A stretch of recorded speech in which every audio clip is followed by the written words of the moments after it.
Thank you once again for this evening. Kò tún kà wá yẹ láti wà níwájú yín. You can't worthy to be in your presence. À ń lọ sínú ọ̀rọ̀ lálẹ́ yìí Olúwa. We are going to your word this Ṣí evening. wa níyè. Open our understanding. Jẹ́ òye wa. Ní orúkọ Jésù Olúwa jẹ́ òye wa. Kó mú èso ìgbàlà jáde. Ní orúkọ Jésù ni mo gbàdúrà. We pray.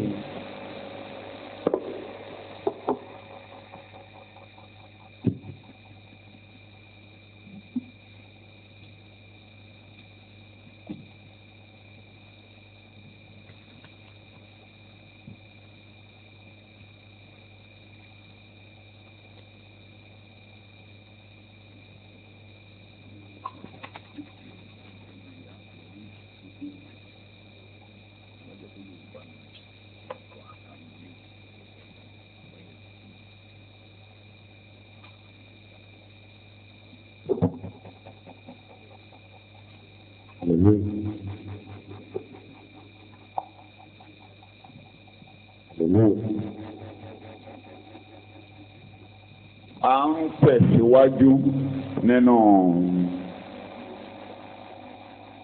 ìwàásù lórí òkè.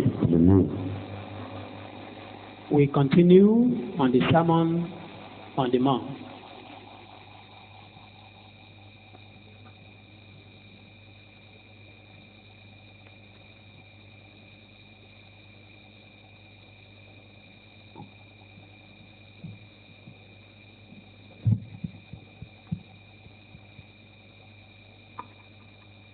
Ìrere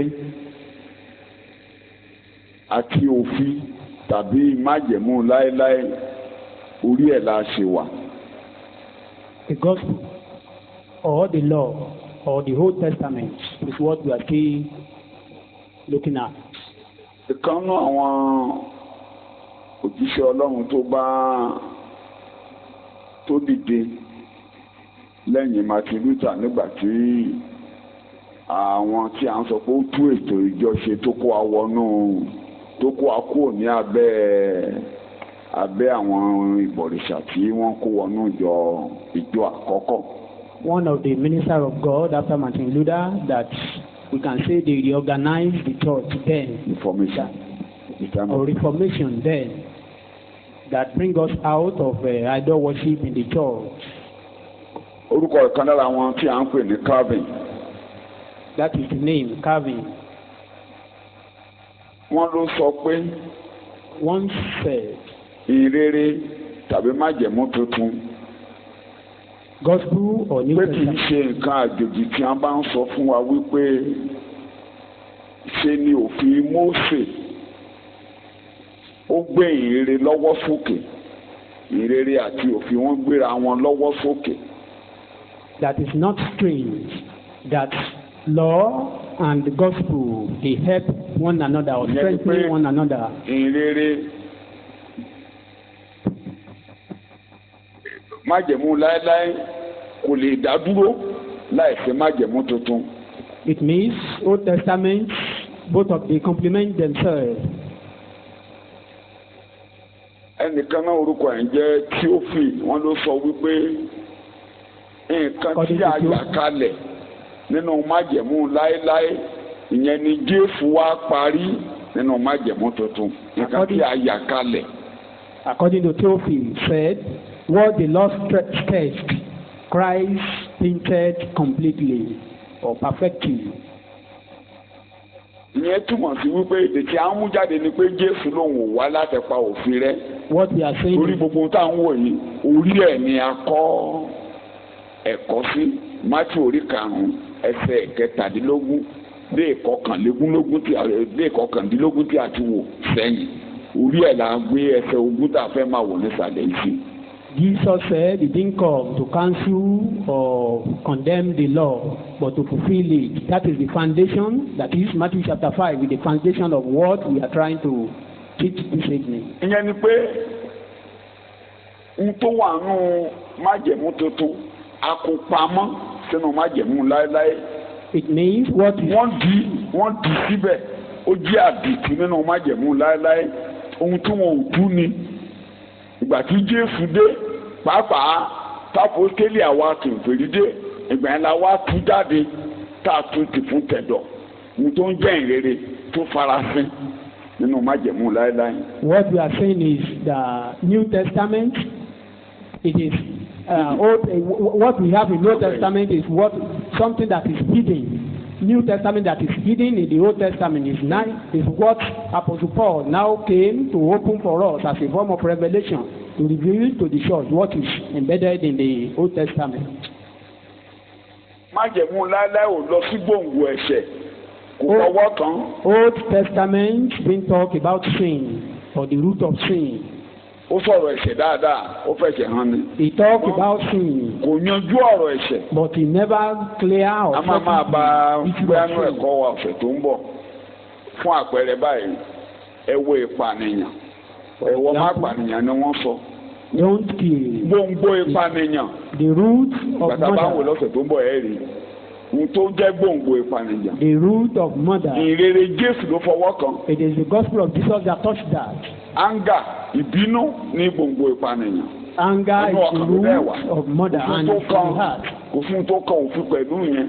Law has nothing to do with that. Kò fún tó kàn. Law didn't care about that. Don't. Gbòǹgbò olè bó ló wà. The root of sin, where is it? He never touched that. Má ṣàgbèrè. Don't fornicate. Gbòǹgbò àgbèrè bó ló wà. The root of fornication, where is it? Kò fọwọ́ kàn. Law didn't touch that. Jésù ló wá fún àwọn nǹkan tí Jésù ó fẹnu kan bíi mẹ́fà tá a máa wọ lọ́sẹ̀ tó ń bọ̀. Jesus talk about 6 points. Àwọn nǹkan tó wà nínú òfin òfin kan bó lójú lókè. Things that were in the law. Lord did not even talk much about it, but Jesus now go to the root and talk about it. Ká máa làágùn jìnnà jẹ́ kí n lọ sínú ẹ̀kọ́ òní. Mátíù orí karùn-ún ẹsẹ̀ ogún nìkan. Matthew chapter 5, bàbá wa, our father, olùkọ́ni wa, our teacher, àpọ́stélì wa, our apostle, tó ló ń gbé oyè ń ga.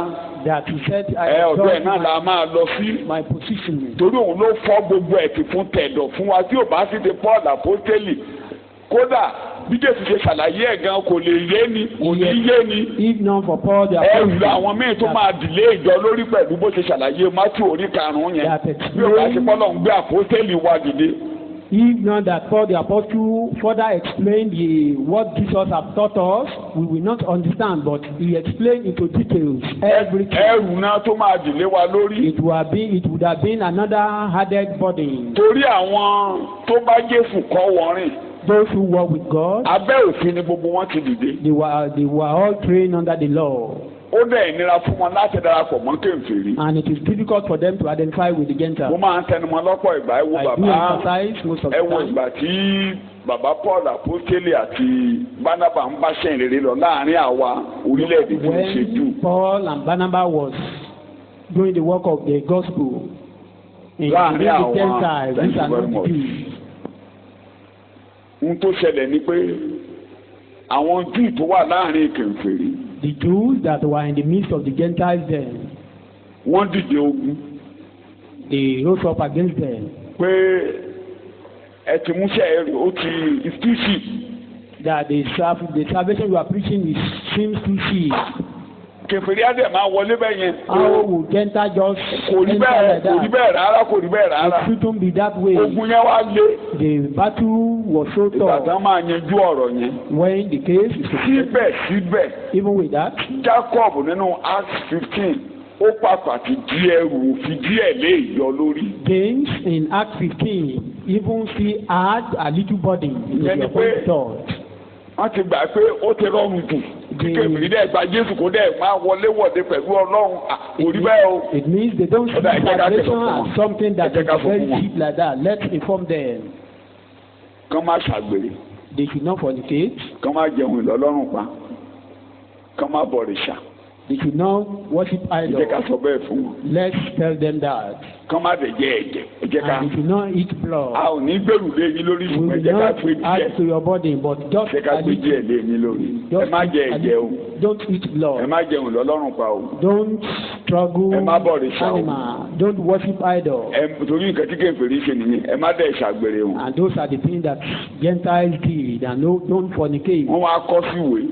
And it was written down. Wọ́n tún rán àwọn wòlíì níṣẹ́ kan lọ máa bá wọn lọ. And they sent some people Ilé òde ní túmọ̀ sí bàbá Paul. And that is meaningless to Torí ìgbà tí Paul bá máa tú ìrere fún àwọn ọmọ ìjọ tán. By the time orísun àgbèrè ìrere ti yanjú rẹ̀ àbí kò tí ì yanjú rẹ̀. The source of fornication, the gospel. Ìgbàgbọ́ ti yanjú orísun ìbọ̀rìṣà yìí nígbà tí wọ́n sọ pé má bọ̀rìṣà. Settle the source of idol. Nígbà tí Paul bá bẹ̀rẹ̀ sí sọ àgbélébù tó ń sọ ikú oró tó ń sọ agbára àjíǹde ó ti kú òní pé ó fẹ́ sinmi lé òróró àtomi àti kẹ́nẹ́kàn. Beyond ó ti mọ̀ dáadáa tó kò bá wọn jẹyàn. Nothing no, it's not arguing. Ṣé kó máa argue pé ìwọlẹ̀ tún gbé kalẹ̀ yìí kò bá wọn jẹyàn. For him to be argue what is due, you are setting kò bá wọn jẹyàn. Never argue with them. Ẹ ṣé bàbá adúgbò bàbá adúgbò bàbá ẹ ṣé pẹ̀lú gbé lẹ́tà dání pẹ̀lú gbé lẹ́tà dání. Bàtí táyà tó bá dé tó fi ń ṣe kẹ́sẹ̀ kọ́ ìrere. When he got to where he want to preach the gospel, he lifted up ọmọ àjọ ìwé tó máa tó máa bọ̀ rẹ̀ ṣá. Resurrection. Kò sí. None of his followers will not enter into anywhere you preach. Ẹni bó ti ń sọ àmọ́ àdébẹ̀ díẹ̀ tó ń sọ tó bẹ̀rẹ̀ sí ní ṣàlàyé àtẹ̀kùn mímọ́ àgbélébùú àtẹ̀kùn gbólógbò ọkùnrin ẹ̀ṣẹ̀ mọ́ àgbélébùú bẹ́ẹ̀ ni bá gbòòrò àmọ́ àdébẹ̀ lálẹ́ yìí. Bólẹ̀ fẹ́ bá gbèrè inú ṣọ́ọ̀ṣì. Where then do you see fornication? So nírí kó gbófin kàn lé anybody lórí. He will not add any law or put any law upon anyone. Shout hallelujah. Eke hallelujah. Shout hallelujah. Eke hallelujah. So ẹ jẹ́ ká bẹ̀rẹ̀ torí a máa bá lọ díẹ̀díẹ̀. Matthew orí karùn-ún. Matthew chapter 5. Ẹsẹ̀ ogún nìkan la máa wò lálẹ́ yìí. Nítorí mo wí fún yín. Mo wí fún yín. Bí kò ṣe pé òdodo yín bá kọjá òdodo àwọn akọ̀wé. Ẹ gbọ́ o, bí kò bá ṣe pé òdodo yín ó kọjá òdodo àwọn Farisí àti àwọn akọ̀wé. Ẹni yóò lè ṣe ilẹ̀ ọba ọ̀run bí ó ti wù kí ó rí. Kókó kan wà ó sápamọ́ nínú ibi tá à ń kà yẹn. Ìyẹn pé Jésù gbà wípé àwọn akọ̀wé àtàwọn Farisí wọ́n ní òdodo kan. Jesus accept that the scribe and the Pharisee has a particular righteousness. Bẹ́ẹ̀ bá ti dá mi lóhùn. If you don't answer me, you are not following me. Mo ní Jésù fi hàn pé àwọn akọ̀wé àtàwọn Pharisee wọ́n ní òdodo kan. Jesus believes that the Pharisee and the scribe has a particular. Ó wá dáhùn pé wọ́n á bá yín sọ̀rọ̀ o. I'm talking to you. Bí òdodo ti yín. If your own righteousness. Tí ò bá pọ̀ kó ju ti àwọn Farisí àti akọ̀wé yẹn. It's no more. If your own righteousness bí ẹ ṣe máa wọ ìjọba ọ̀run. Scribes and Pharisees, there is no way you can enter into the kingdom. Ìyẹn la ní ká gbé yẹ̀wò. That is what we want to consider. Shout hallelujah. Hallelujah. Wọ́n sọ fún wa pé àwọn Júù pátápátá. We are told that all Jews. Ló máa ń wo àwọn Farisí àti akọ̀wé gẹ́gẹ́ bí ẹni mímọ́ pé wọ́n mọ́. And they observe the Pharisee and the scribe. Kò sí ẹnìkan nínú àwọn Júù tó lérò pé wọ́n tún lè mọ̀ bí àwọn Pharisee yẹn torí ẹ̀sìn wọn ló le jù. None of the Jews now think or thought about it that they can be holy as those Pharisees. Ṣé dáàtúwì gáìdì wa ń sọ fún wa nígbà tó rí àwọn Orthodox àwọn tó le koko. Our guide was telling us wọ́n lọ ní táìmù tó ń fi wọ́n hàn yẹn wọ́n kóra wọn àwọn kan kóra wọn sí mọ́tò wọ́n lọ ṣe bẹ́ríà kan ó láwọn yẹn ó láwọn yẹn ló le gangan tán lé kókókó nínú gbogbo nǹkan tó jẹ́ Mósè olùṣàwọ̀ sí ṣàlàyé fún wa tẹ́ bá dẹ̀ rí wọn ìgbọ̀n wọn dúró pa. See them, they appear. ìgbọ̀n wọn dúró pa. They appear. Ìgbọ̀n wọn dúró pa fìlà tán kí wọ́n máa ń dé fìlà. Fìlà tán ń dé fìlà wọn kì í ẹ̀ṣẹ̀ mọ̀ pé mo ní àtẹ̀kẹ́ tí mò ń dé yẹn kì í ṣe irú tiwọn àti tiwọn fẹ̀ gẹ̀rẹ̀gẹ̀rẹ̀ jù yẹn lọ. Bóyá bẹ̀ lọ jákẹ́ẹ̀tì wọn gbogbo ẹ̀ kanlẹ̀ gbàgbàgbà. Tó bọ́n lọ síbi tí wọ́n ti fẹ́ lọ sọ̀rọ̀ sí gànà. They are going to where they want to speak to the world with their beard. So naturally, Jews go and pray. Bí Muslim ṣe ń lọ gbàdúrà yẹn pẹ̀lú ìfìlà ní orí, kí ni mo pè é? The Jews normally use scarf. during prayer. They don't normally leave their head. Náà ti rí gbogbo nǹkan tán mú wá wọ́n ìṣírí sí gbà. That is where the Muslims all those traditions. Mo fún fìlà kan hàn wá nígbà tí mo. No, I show us a particular car. Fún àwa tí ò láṣà àti máa borí ni wọ́n kó fìlà yẹn síbẹ̀. For those who are not traditional to this car. Generally obìnrin ìṣírí sí lọ́dọ̀ wọn. Generally the women don't cover their hair. Obìnrin ò tẹ ìṣírí sí ó tẹ lè ríru obìnrin. They always cover their hair.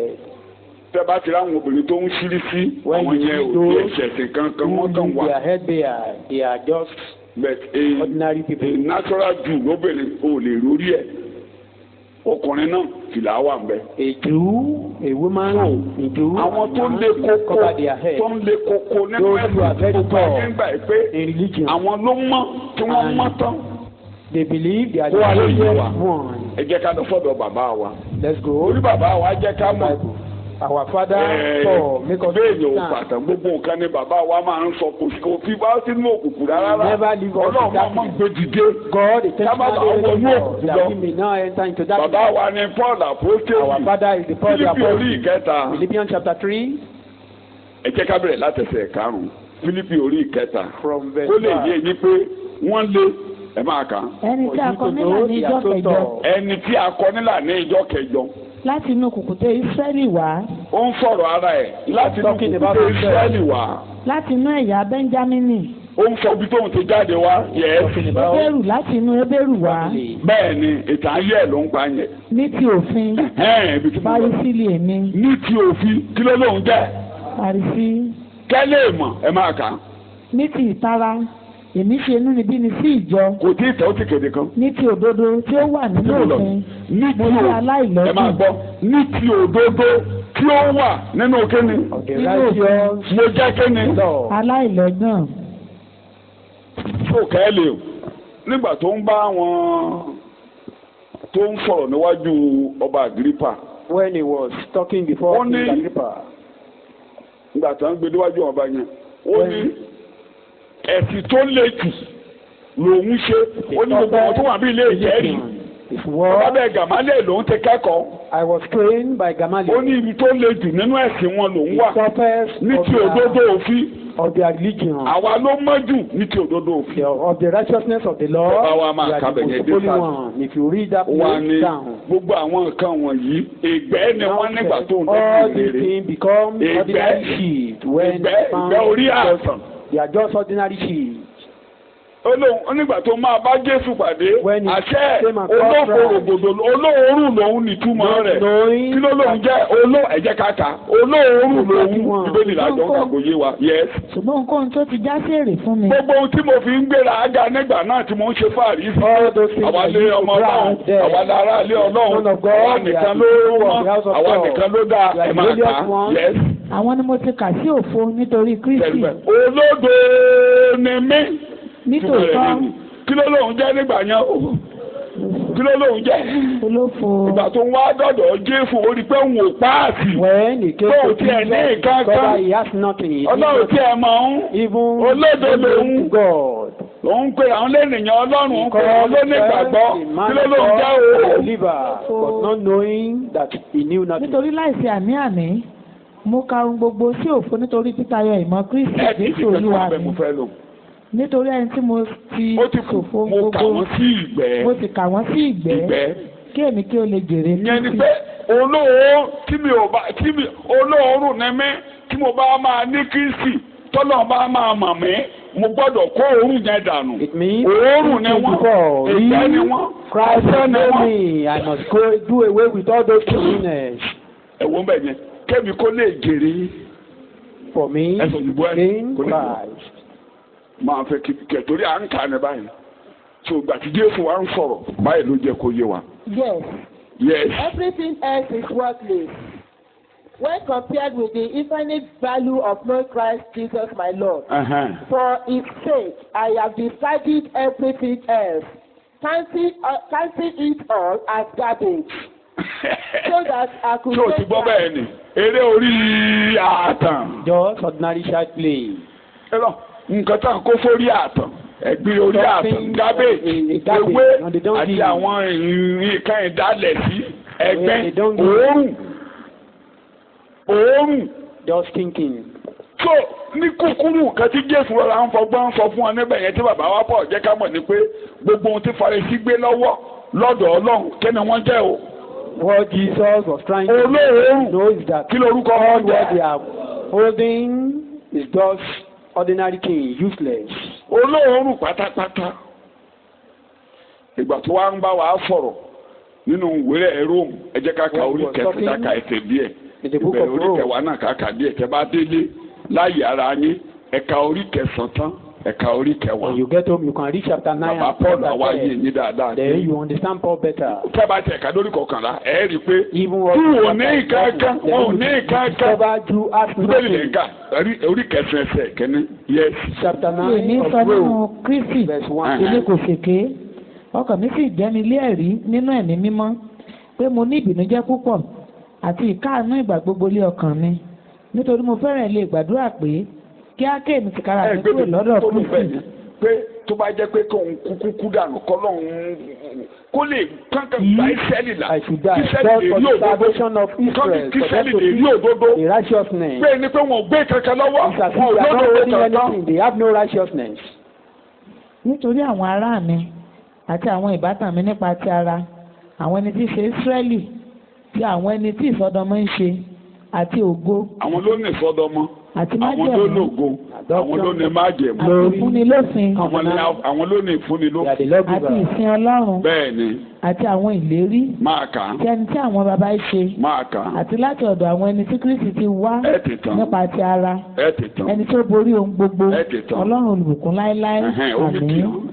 Ṣùgbọ́n kì í ṣe pé nítorí ọ̀rọ̀ Ọlọ́run di asán. èdè tí mo fẹ́ lò gan-an ó wà ní orí kẹwàá ẹsẹ̀ ìkíní ẹ̀ka láti ẹsẹ̀ ìkíní dé ẹsẹ̀ ìkẹrin. Ará ìfẹ́ ọkàn mi àti àdúrà mi sí Ọlọ́run fún Ísírẹ́lì ni fún ìgbàlà wọn. Ìyẹn ni pé gbogbo ohun tó ń gbé lọ́wọ́ yẹn wọn ò rí. All what they are holding. Kí mo ní wọn ò ṣe. They are yet saved. Kí mo ní wọn ò ṣe. They are not saved. Ọlọ́run ò dá wọn mọ̀. God could not recognize them. So pé àdúrà ni pé my prayer point is for the salvation of Israel. The Roman people. Àdúrà tí mo ń jí gbà ni pé my prayer daily is that for your neighbor not to be in vain. May you not worship in vain. So ẹ máa gbọ́ bọ́bá ti wá rí ẹnikẹ́ni lónìí níjọ lórílẹ̀‐èdè kèfèrí tó tún lọ gbé nǹkan tí Ísírẹ́lì gbé lọ́wọ́ tí ò ràn wọ́n lọ́wọ́ gbélé ayé mo ní ìkábá wọn jẹ̀yìn náà máa gbàdúrà kán má ṣàṣenù. We should be praying. Kọ́ máa ṣàṣenù. Not worship in vain. Ìwọ náà gbàdúrà fún ààrẹ. Mi ò ní ṣàṣenù. Pray for yourself. I will not worship in vain. Mi ò ní ṣàṣenù. I will not work in vain. Mi ò ní gbanú ṣọ́ọ̀ṣì dọ́run àpáàdì. I will not pass through church to hell. Ṣé ohun tí Bọ́ọ̀lù sọ yé ọ bẹ́ẹ̀ ni? Do we understand? Àjíire ṣọ́ọ̀ṣì, wọ́n á gbàwẹ̀, wọ́n á ṣe gbogbo rẹ̀. Go to the church and fast, yet they are not saved. Tí ohun tó wá burú jù lónìí ni pé ohun tí Bọ́ọ̀lù ń gbàdúrà fún yín ó ti wá yí sí àwa kìsínú sí orílẹ̀-èdè kèwé tó jẹ́ pé ọ̀pọ̀lọpọ̀ ilé ìjọsìn bẹ́ẹ̀ ni òfin tó ń jẹ́ ètò ìgbàlà tá ń jókòó ti mọ́. God Paul was praying for Israel for now in the church in the Gentile nations today there are no salvation. They only filled with the Lord. So kò ní ràn wá lọ́wọ́ tí ò bá yé wa. It will not help us. Bàbá wa yẹn ló dẹ̀ ń jẹ́ kó yé wa. And it is only that our Father that make us to understand. Kò sí bẹ́ẹ̀ ṣe lè ka Matthew, John, Luke. Reading Matthew, Mark, Luke, John. Kò lè yé yín. You may not understand better. Tẹ́ bá ti wọnú ìṣe àwọn àpótélì lọ́ba.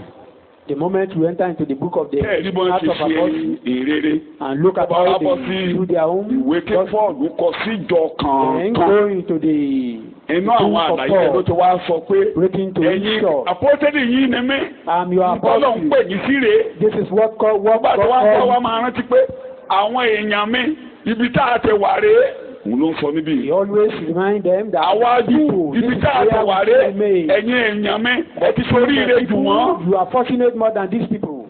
Are you listening to me? Ó lóun gbàdúrà kán rí ìgbà. That his prayer is for their salvation. The salvation of their soul. Máa ka Bíbélì. Nítorí mo gba ẹ̀rí wọn jẹ́ pé wọ́n ní ìtara fún Ọlọ́run. Jẹ́gbọ́ bẹ́ẹ̀ ìtara ò gbé ní dọ́run o, Ọlọ́run má jẹ́ ká sá sí i. The Lord cannot take you to heaven. wọ́n ní gbogbo ìtaratara nìyẹn kò lórí ìlànà kò ní foundation kankan kò dúró lórí ìlànà. have no foundation. ọ̀nà sórí òkè akẹ́kẹ́ mi orí òkè kò ní ọ̀sán mi àdúrà ọ̀sán mẹ́wàá ọ̀sán rẹ̀. you pay your tithe, wọ́n ní kò dúró lórí kí ni wọ́n pè é. it's not upon the foundation. wọ́n gbà wọ́n lẹ́ẹ̀mejì wọ́n gbà kíní kan lẹ́ẹ̀mejì kò dúró lórí ìlànà. not upon the foundation. bíbélì lẹ̀ ń kà. nítorí bí wọn kò ti mọ òdodo Ọlọ́run. àtúbọ̀ ibi tó wà lágbára ibi tí mo dé nìyí. that is the greatest. kí náà ní wọn ò mọ̀. they know not the right. kí náà ní wọn ò mọ̀. ẹ má gbàgbé o kí ló gbé wa débi bí kò bá ṣe pé òdodo yín ó ju ti àwọn akọ̀wé àti àwọn tani. wọ́n ẹ ò nílò dé ilẹ̀ ọba ọ̀run. ó ní àwọn wọ̀nyí wọn kò mọ̀ kí ni o. òdodo Ọlọ́run. máa dábì lóhùn kí náà ní wọn ò mọ̀. The righteousness. yẹn ni pé Ọlọ́run ní òdodo. It means God has a particular righteousness that He wants us to know. wọn ò mọ̀. But these people don't know. ìgbà tí wọn wà á mọ̀. Because they don't know. kí náà wá ṣe Bíbélì. tí wọ́n sì ń wá ọ̀nà láti gbé òdodo ara wọn kalẹ̀. wọ́n ń wá ọ̀nà láti gbé kíni kalẹ̀. set up their own righteousness. so eléyìí tí wọ́n ń ṣe yẹn òun ni Jésù fi sọ pé òdodo yín gbọ́dọ̀ ju tiwọn lọ eléyìí tá gbé kalẹ̀ yẹn kì í ṣe òdodo tá ní Ọlọ́run. that our own righteousness bàbá Paul jẹ́ greater than that. the one they are tẹríba fún òdodo Ọlọ́run. kẹ́rì bẹ́yẹn ẹni bá ti tẹríba fún òdodo Ọlọ́run sólódodo ni. anyone who fails to bow down to the righteousness of God is such a person righteous. ọmọ gbàdúrà. He's so prayerful.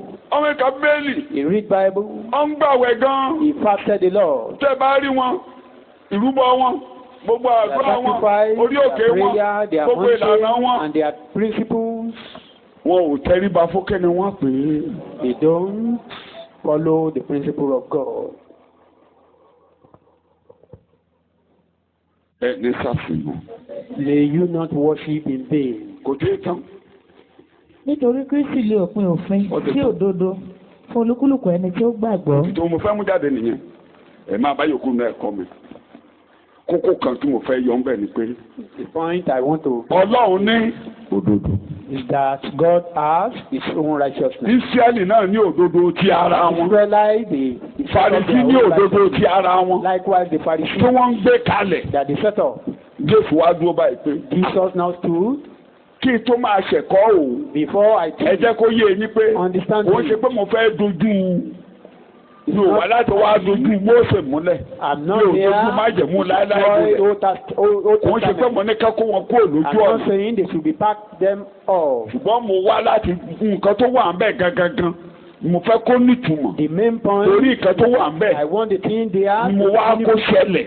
I want what is in the Old Testament to come to pass. ìmúṣẹ tó wà ń bẹ̀ mo ṣe wáyé. the fulfilment of what is written there, that is the purpose. kò sí kékeré kan tó wà ń bẹ̀ tó máa lọ láìṣẹ. no little of the law will pass away. èmi gan ni ìmúṣẹ tó wà ń bẹ̀. I am the fulfilment of what is written in the law. níbi ìwọ̀n aṣọ lóko. if it should declare for them here they may stone me. kò tí ì sọ gan ìwọ̀nba díẹ̀ tó sọ gan wọ́n ti kó kùtà lọ́wọ́ wọn fẹ́ pa.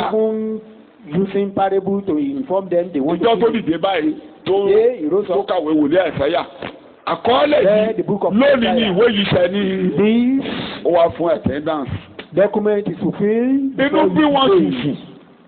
they were very angry. kí mo nínú ṣe. very angry. ṣe ni wọ́n kì í gẹ́gẹ́gẹ́gẹ́ wọ́n kì í gẹ́gẹ́gẹ́. they were pushing him. mo fẹ́ sẹ́ndì fọ́tò fáwọn ọmọ mi kan lánàá. I wanted to send the mo fi iPad mi ya orí òkè yẹn. one of mine. so mo wá ń rí àwọn òkúta yẹn ẹni bá sọ orí ẹ̀ mọ́lẹ̀ níbi òkè yẹn. I saw the stones on that mountain. wọ́n ní ìwọ yìí kí ló ń pè é. what do you call yourself? ọmọ Joseph kọ́ yìí. ẹ sọ orí ẹ̀ mọ́lẹ̀ kó kú dànù. kill him or throw him away. ìyàtọ̀ tó yá. later. wọ́n ní ìwọ ọmọ kékeré. you young boy. Abraham oníkà Abraham tó wá. èmi nìyí. before Abraham. he had a man. and he said you have evil spirit. ó ṣẹ̀ṣẹ̀ wá yé wa pé. Now we understand fully that you are being controlled by evil. Ó ti ìpín 50 ọdún. You are yet to be. Olóòtú ní Abraham níwọ̀ yìí ló bí lè tu wá mí. You are born in our present here. Ẹ̀mí tó ń bá ọ lò gbèsè bọ́ọ̀bù lórí ẹ̀mí èṣù. Now we understand fully that you are being controlled by Beelzebub. Kò tún tẹ̀ ọ̀sán kí ló fẹ́ àìpẹ́ gan. What do you even. Olóòní rí kú. Compare yourself. Gbogbo èèyàn kú Abraham said you kú will not wọ̀nyí. see there. Everyone die, even Abraham, and you are now saying you will not die. Kò tí àwọn àlàyé díẹ̀ tó ti ṣe nìyẹn torí wọ́n ń débi torí wọ́n ń gbẹ náà. Little tó níbi. Kó bá kúkú sọ pé níbí yìí. If you now declare to them. Àwọn Farisí pé ẹlẹ́ṣẹ̀ burúkú ni wọ́n. That the Pharisee are totally sinner. Àwọn tó fẹ́ gbẹ̀kọ́ ẹ̀bẹ̀ yẹn gan-an wọn ò ní gbọ́. All those who want to listen. Gbogbo àwọn ọmọlẹ́yìn ló máa kiri gbogbo. Pé náà fẹ́ ló ń sọ. Farisí tá a máa pọ́ lódodo ló wá ń sọ pé. The Pharisees that knew that they were righteous. Pé ìjára burúkú làwọn Farisí àti they were stubborn, they are devilish. Bẹ́ẹ̀ kò sọ bẹ́ẹ̀.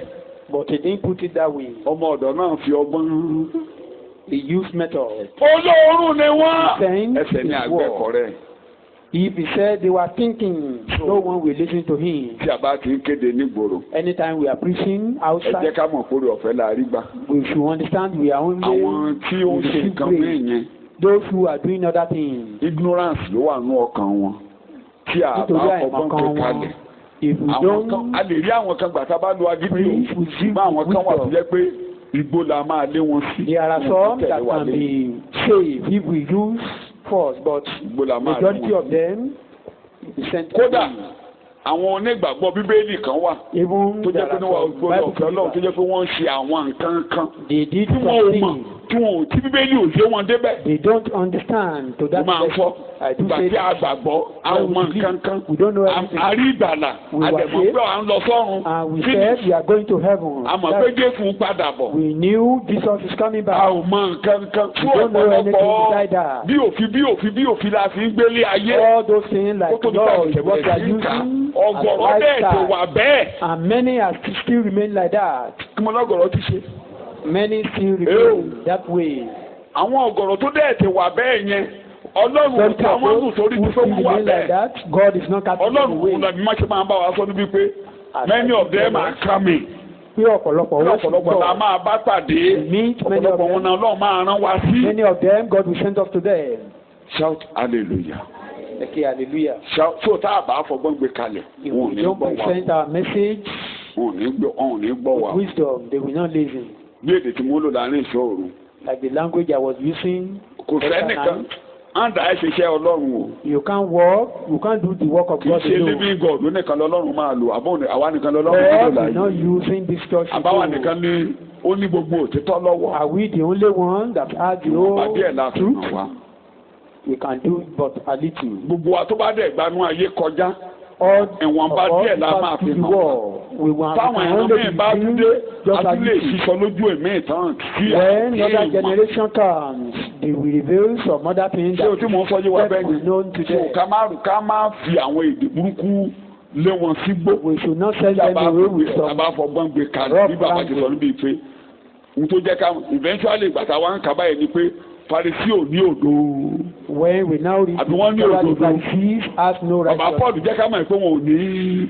Our father Paul make us understand that they have no righteousness. But in the language of Jésù ni wọ́n lódodo. Jesus said they have righteousness. Kí ló ní wọ́n ṣe? Ṣùgbọ́n ẹ̀yin tí mò ń bá sọ̀rọ̀ ẹ jẹ́ kó dodo yín kọjá. But you that I'm talking to, let your own righteousness surpass their own. Tó bá wá ń yé yín lẹ eventually lẹ wá máa mọ̀ pé wọn ò tiẹ̀ ṣe kéde wọn ò débí kankan. Later when you will now discover that they are not even up to your level. Gbogbo èèyàn tó jẹ́ tó ti gbà pé èèyàn dáadáa ni wọ́n tẹ́lẹ̀. All those who believe they are good people. Kí la tó máa ṣe tó máa kọjá àti wọn. What else can we do that we go beyond these people? Wá aṣa mẹ́fà. He now talks about 6 sons. That all what Israel were sitting with, they were bragging with.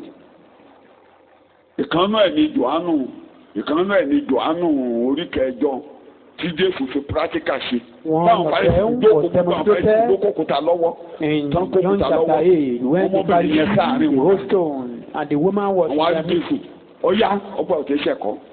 You have been teaching us. Usa nkesha. You are shouting. Òfin wa tá gbé lọ́wọ́ tá jókòó. Our law, our own law that we are using. Tá jókòó táyé wa dẹ̀. Our lifestyle and our life is good in it. Nínú àgbèrè. When we ó dẹ̀ ṣe gan-an lọ́wọ́. Eléyìí ó ń ṣe lọ́wọ́ láàrin níbẹ̀. Ọ̀ya òfin wa ní. Our law says. Ẹlẹ́ ló kó ní ọ̀há. Èwo ló tún rí wí sẹ́lẹ̀ yìí. What do you have to say?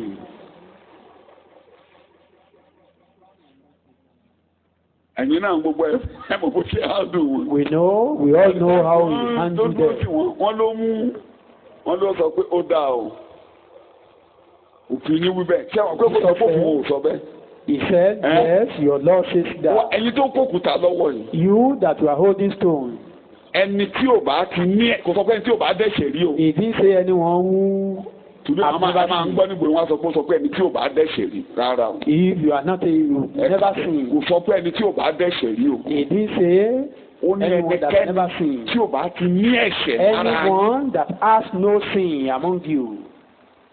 Òun ni ẹni àkọ́kọ́ tó ní àṣẹ. Let him be the first. In other words, ẹni tó bá ti jẹ́ olódodo lára yín ìtumọ̀ ẹ̀ nìyẹn. That is, if you know you are righteous, anyone that is righteous among you, òun ni ẹni àkọ́kọ́ tó ní agbára jẹ́ kó gbé òkúta nílẹ̀ báyìí. Let him be the first person to stone the woman.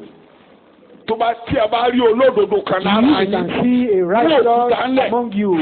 Take the stone and stone her. Ó wá gbójú sílẹ̀ kò wojú wọn mọ́. And torí ojú lè máa tì wọ́n tán máa ń wojú ẹ̀. They may be ashamed if looking at their face. So you don't know what is writing on the ground. Ìgbọ́n máa gbójú sókè. By the time he looked up. Bíbélì sọ pé kò sí olódodo kan. The Bible says. Kí mo ní kò sí. No righteous one. Láàárín àwọn Farisí kò sí tani. Among the Pharisees. Bẹ́ẹ̀ ni kò sí ẹnìkan. And no one. Practical establishment that the Pharisees had no righteousness. Àpẹẹrẹ tó farahàn tá a lè fojú rí pé àwọn Farisí wọn ní òdodo kankan. Ṣé Bíbélì jọ yé wa bẹ́ẹ̀ yẹn? Do we understand the Bible? Oníṣẹ́ ó yé wa dáadáa. Do we understand? Àwọn Farisí ló kókòtà lọ́wọ́ o. They are the same Pharisees that hold. Àwọn gẹ́gẹ́ ló fẹ́ dá obìnrin yẹn lẹ́jọ́. They are the ones that want to judge that. Ta ni ò lẹ́ṣẹ̀? Sọ pé ta ni ò lẹ́ṣẹ̀ ni? Ta ni ò lẹ́ṣẹ̀? Tana lè náwó sí níbi pé ó jẹ́ olódodo lára yín. Jẹ́ kó jáde ta. Ẹyọ ẹnìkan péré ni mo ní tó jẹ́ olódodo. Ó gbé òkúta kò sọ̀rọ̀. Ṣé àpékò lè òdodo ṣùgbọ́n ta ni ò lẹ́ṣẹ̀? Who among you, though he didn't use the word righteous, but he used in other language, you has never but in interpretation we can say who is righteous among you. Who has justified among you to be called righteous? None of them. Yẹn ni pé tá a bá tu yín bẹ́ẹ̀ ṣe wà yẹn ẹ ò lè dúró Ọlọ́run tá ẹ ló fún yín ló fún yẹn. Which means none of you can stand before God that He said He give you the law. So, ìyẹn ni ló gbé mi lọ sí Rome orí ìkẹta. That takes us to Romans chapter 3. Bàbá wa Paul ló tún ṣàlàyé rẹ̀ fún wa o. Our father Paul explained as well. Kó kàn lè yé wa má jẹ́ nǹkan jù. Just for a better understanding. Ẹbẹ̀ ní ẹsẹ̀ kẹwàá. Verse 10. Gẹ́gẹ́ bí a ti kọ pé. A ti kọ pé.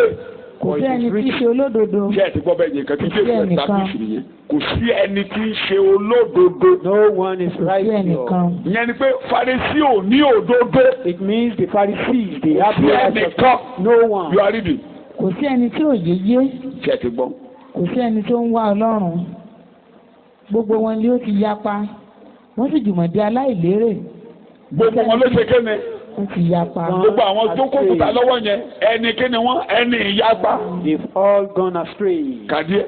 Wọ́n jùmọ̀ di aláìlérè. Bẹ́ẹ̀ni. Kò sí ẹni tí ń ṣe rere kò tilẹ̀ sí ẹnìkan. Kò sí ẹyọ ẹnìkan. No one. Ìsàkú tí ó ṣí sílẹ̀ sí ọ̀fun wọn. Àwọn wọn ni wọ́n fi ṣe ìtànjẹ. Níjọ́ àánú orí kẹta. Nikodemu fẹ́ dára rẹ̀ láre. Nicodemus want to justify that he is clean. Bólódodo lòun. He is a righteous man. Ṣùgbọ́n ó gbọ́dọ̀ Jésù. When he got to Jesus. Ẹni o tún àtúrí pé ẹni eré ni ọ́. We know you are a good man. so kó lè dá ẹ̀ láre òun náà dá díẹ̀ ẹni rere ni ọ́. Jésù wá dá lóhùn pé kò sí ẹni rere kan. No good man. Kò ṣe kéde. Ní wọ́n fi wá gbé kalẹ̀ pé n tó máa fọ̀ yẹn bí ẹni rere bí àpò ẹ̀jẹ̀ ẹ̀jẹ̀ kàkà tí bíbélì lè yé wa bíbélì àfi túmọ̀ bíbélì Bible study láwà. John chapter 3. Ìwé Jòhánù orí kẹta. John chapter 3 ẹbẹ̀ ní ẹsẹ̀ kìíní. Ọkùnrin kan sì wà nínú àwọn Farisí. Yes. Tí a ń pè ní Nikodémù. Yes. Ìjòyè kan nínú àwọn Júù. Yes. Òun náà ló tọ̀ Jésù wá ní òru. Ìgbà òun náà ló wá. Òru. Máa kà. Ó sì fún un pé Rábì, àwa mọ̀ pé olùkọ́ni láti ọ̀dọ̀ Ọlọ́run wá ni ìwọ ṣe. Nítorí pé kò sí ẹni tí ó lè ṣe iṣẹ́ àmì wọ̀nyí tí ìwọ ń ṣe bí kò ṣe pé Ọlọ́run wà pẹ̀lú rẹ̀. Jésù dáhùn sí fún un pé lóòótọ́ ni mo wí fún ọ bí kò ṣe pé a tún ènìyàn bí òun kò lè rí ìjọba Ọlọ́run. Ojú ọtí fàyà rẹ̀ ojú ó tètè fi hàn pé owó gbogbo tá à ń ṣe foundation. Jesus made it clear to him. Pé ènìyàn máa lè ṣe ohun tọ́lọ́run ń fẹ́. Foundation that man will be able to do what God wants. Inú Máàkì orí kẹwàá ló sọ fún ọkùnrin tó sọ pé olùkọ́ni rere Jésù ní kò sí ẹni rere kan bí kò ṣe. And Jesus said there is no one good except God. So Jésù establish ẹ̀ tẹ́ bá ti sọ pé olódodo. When you are talking about righteousness. Gbogbo tí Farisí àti Júù gbé lọ́wọ́. All what Pharisees and the Jews. Òdodo ara ẹni. Self-righteousness. Tí ò dúró lórí ìlànà. That is not upon. Kí mo ní pé. The principle. In other words, foundation. Wọ́n ń ṣe olódodo lọ́dọ̀ Ọlọ́run. Which means they are not righteous before God. Romans chapter 3 tàǹkà yín. Romans chapter 3 verse 19. Rome orí kẹta ẹsẹ̀ kọkàndínlógún Bíbélì lẹ́ ń kà. Àwa sì mọ̀ pé. Àwa mọ̀ pé. Ohunkóhun tí òfin bá wí. Ohun gbogbo tí òfin bá wí. Ó wí fún àwọn tí ó wà lábẹ́ òfin. Ó sọ nítorí àwọn tó wà lábẹ́ òfin. Kí gbogbo ẹnu kí ó lè pamọ́. Ṣé o ti gbọ́? Kí gbogbo ẹnu kó lè ṣe kẹ́ni. That every mouth. Bí gbogbo àwọn tó kókùtà lọ́wọ́ yẹn ò ṣe lè ṣe nǹkan kan, they were everybody silent. All those who are holding stone were unable to do anything. They remain silent. Mo fọ́nù ẹ̀kọ́ ìjẹjọ. I said it last week. Gbogbo ibi tí Jésù bá ti bá wọn pàdé tó bá ti bá anywhere Jesus meet them. Jésù àṣẹ kìnìún kan kẹnu wọn pamọ́. Jesus did something that will silence them. They will make them to know that they are not worthy. Ìyanu orí kẹjọ jẹ ẹ̀kan ẹ wo ẹni tó sọ pé olùkọ́ni rere Jésù wò dáadáa wọ́n tó fẹ́ràn rẹ̀ wọ́n sọ pé lọ́ọ́ pa òfin mọ́. And he said go and keep the law. Èwo nínú òfin wọ́n jáde which of the law don't steal. Gbogbo ẹni mo ti ṣe nígbà tí mo ti I've done all these things. I've been doing them ever since I was born. Jésù wá ní ọ̀dà. Jesus said okay. Tí o fẹ́ ní ìyà nípa ẹ̀kọ́. You want to have eternal life? O fẹ́ ní ìyà nípa ẹ̀kọ́. You want to have eternal life? Ìwọ gan ni wàhálà. You are the major problem. Ìwọ gan lọ́lọ́run ní. God needs you. Lọ ta gbogbo tí o ṣe kí ni. Go and sell all what you have. Ẹni Paul sọ pé òun ká dànù níbi ìpò òun dànù. All those things is what Paul was referring to. He said, and them as ordinary. Go and sell all what you have. Lọ pè fáwọn aláìní. Then distribute the money. Wàá gbé àgbélébù rẹ̀. To the poor. Then carry your cross. Má tẹ̀lé mi lẹ́yìn. Follow me. Ṣé ló panu mọ́? The man was silent. Ó wá rí i pé òun ò jẹ́ olódodo kan òun lè níyè. He discovered it's not righteous that he cannot have life. So gbogbo nǹkan tí Farisí jókòó tì lọ́dọ̀ Ọlọ́run. All what Pharisees to stand guilty, to be guilty. That's the language. For all man to be guilty. Verse 19 in English.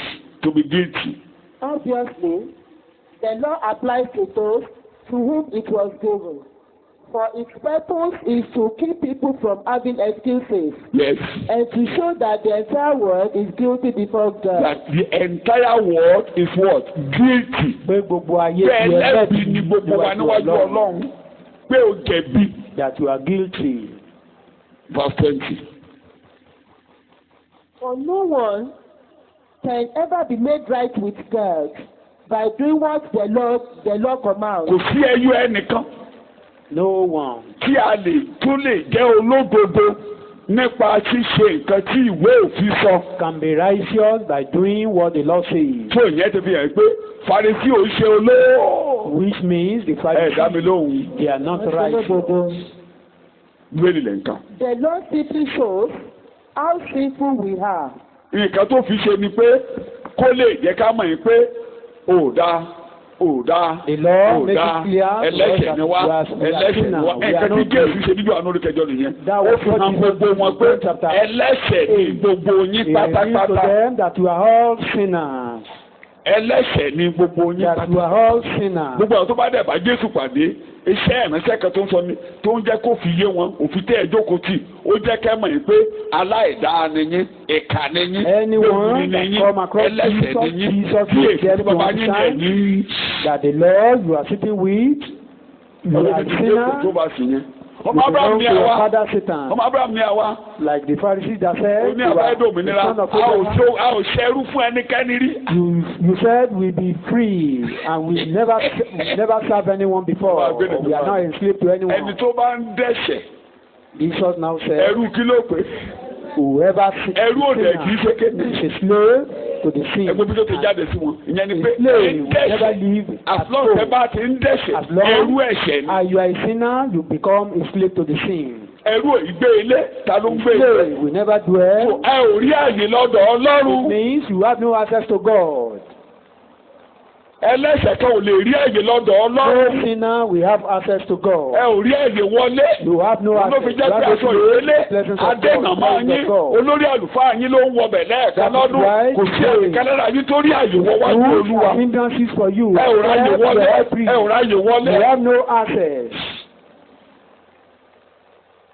Ṣé ó yé wa díẹ̀?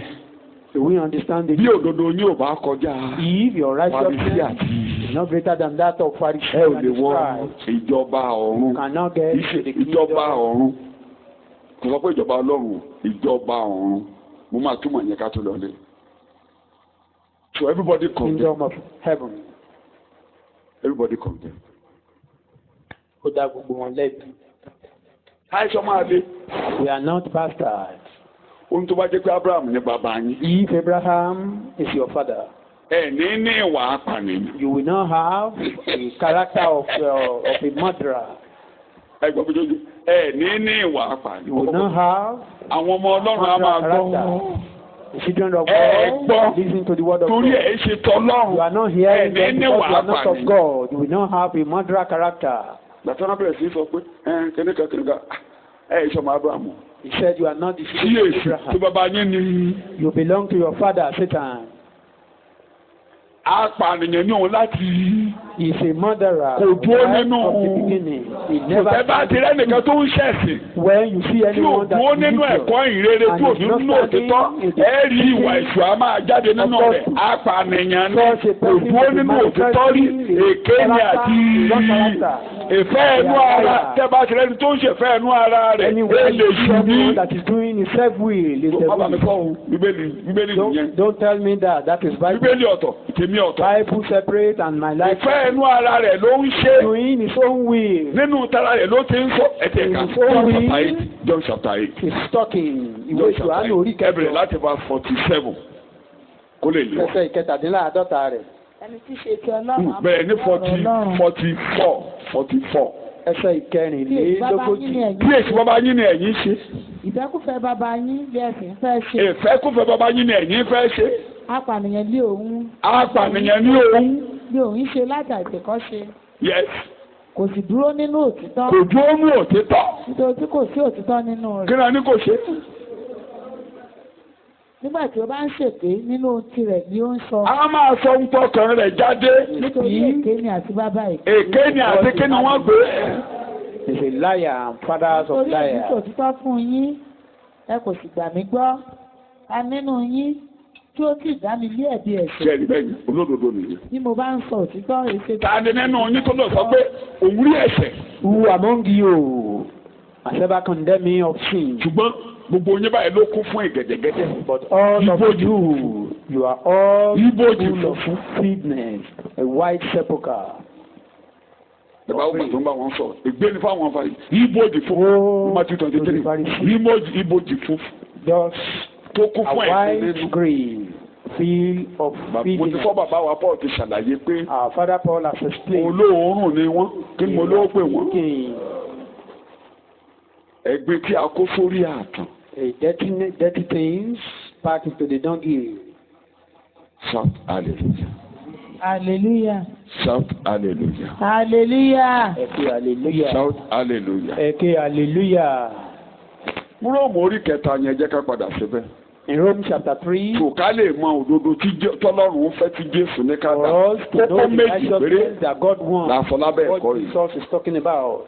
We mentioned àti fún díẹ̀ múlẹ̀ pé Pharisee ò ní òdodo. We are establishing that Pharisees has no righteousness. Gbogbo ènìyàn kan kò sólódodo kan nínú ènìyàn. No man has righteousness. We have established that. Kí lòdodo wá ṣe wá máa ju òdodo Pharisee àti how then will our torí ẹrú òyìn gbélé ọmọ ló ń gbé ilé kò sí ẹrú ẹnìkan tó lè fojú sọ́dọ̀ Ọlọ́run nínú ọmọ ènìyàn. No one can go to the presence of God among the children of men. Torí Pharisee àwọn Júù wọn ò mọ òdodo Ọlọ́run. The Pharisees of the Jews, they don't know the righteousness of God. Róòmù orí kẹta. Romans chapter 3. Ẹsẹ̀ kọkànlélógún. Verse 21. That is revelation. Àti fi òdodo Ọlọ́run hàn láìsí òfin. Òdodo Ọlọ́run wá jáde sí gbòòrò. Ọlọ́run ra gbé òfin. Now revealing this. Ẹ máa gbọ́dọ̀ tó lò ó. Ṣé o pé yẹn lágbára? So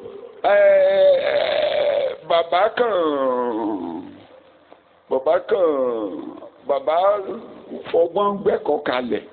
Tó bá ní kí afagídí gbẹ́kọ̀ọ́ bàbá kalẹ̀. Ìyẹn ni àwọn Júù fẹ́ fa Pọ́ọ̀lù lórí. Tó bá ní kí gbẹ́kọ̀ọ́ bàbá kalẹ̀ bó ṣe rí kalẹ̀. Ohun tó ń sọ ni pé òun ti di òfin wó pátápátá. What he was saying is that èdè he had pulled down the law. Àgbé òdodo Ọlọ́run jáde. The righteousness of God manifested without law. Bóyá Yorùbá ló kó àṣìnà bóyá àgbèdè ni. But now, God has shown us a way to be made right with Him without keeping the requirements of the law. Láì tẹ̀lé ìkẹ́kẹ́ tó wà ní òkè ni wọ́n gbé. Ẹ̀ka King James, New Testament, ó simplify. With God did not demand the requirement of the law before you are righteous. Kí a tó rí Ọlọ́run gbé òdodo rẹ̀ jáde, the revelation of God's righteousness that man should be able to know. God has now revealed His righteousness without the law. Without the law. Láì lọ́wọ́ òfin nínú. Tó dẹ̀ jẹ́ pé òfin àti wòlíì fìdí rẹ̀. And the law and the prophet established that. Ẹ̀ka tí a ń gbé jáde yìí o, ẹ̀ẹ́rì náà rí o, ó wà nú òfin, ó wà nú wòlíì. It's in the law, it's in the prophet. Òdodo Ọlọ́run wà nú òfin, the law of God is in the prophet. Ṣùgbọ́n wọ́n ò rí náà rí. Ṣùgbọ́n ní títí ìyàwó àti òdodo Ọlọ́run àláìsí. But now the righteousness of God is manifested without the law. Bíbélì rẹ̀ ń kà. Yes. Yes. Yes. What is that righteousness? Verse 22.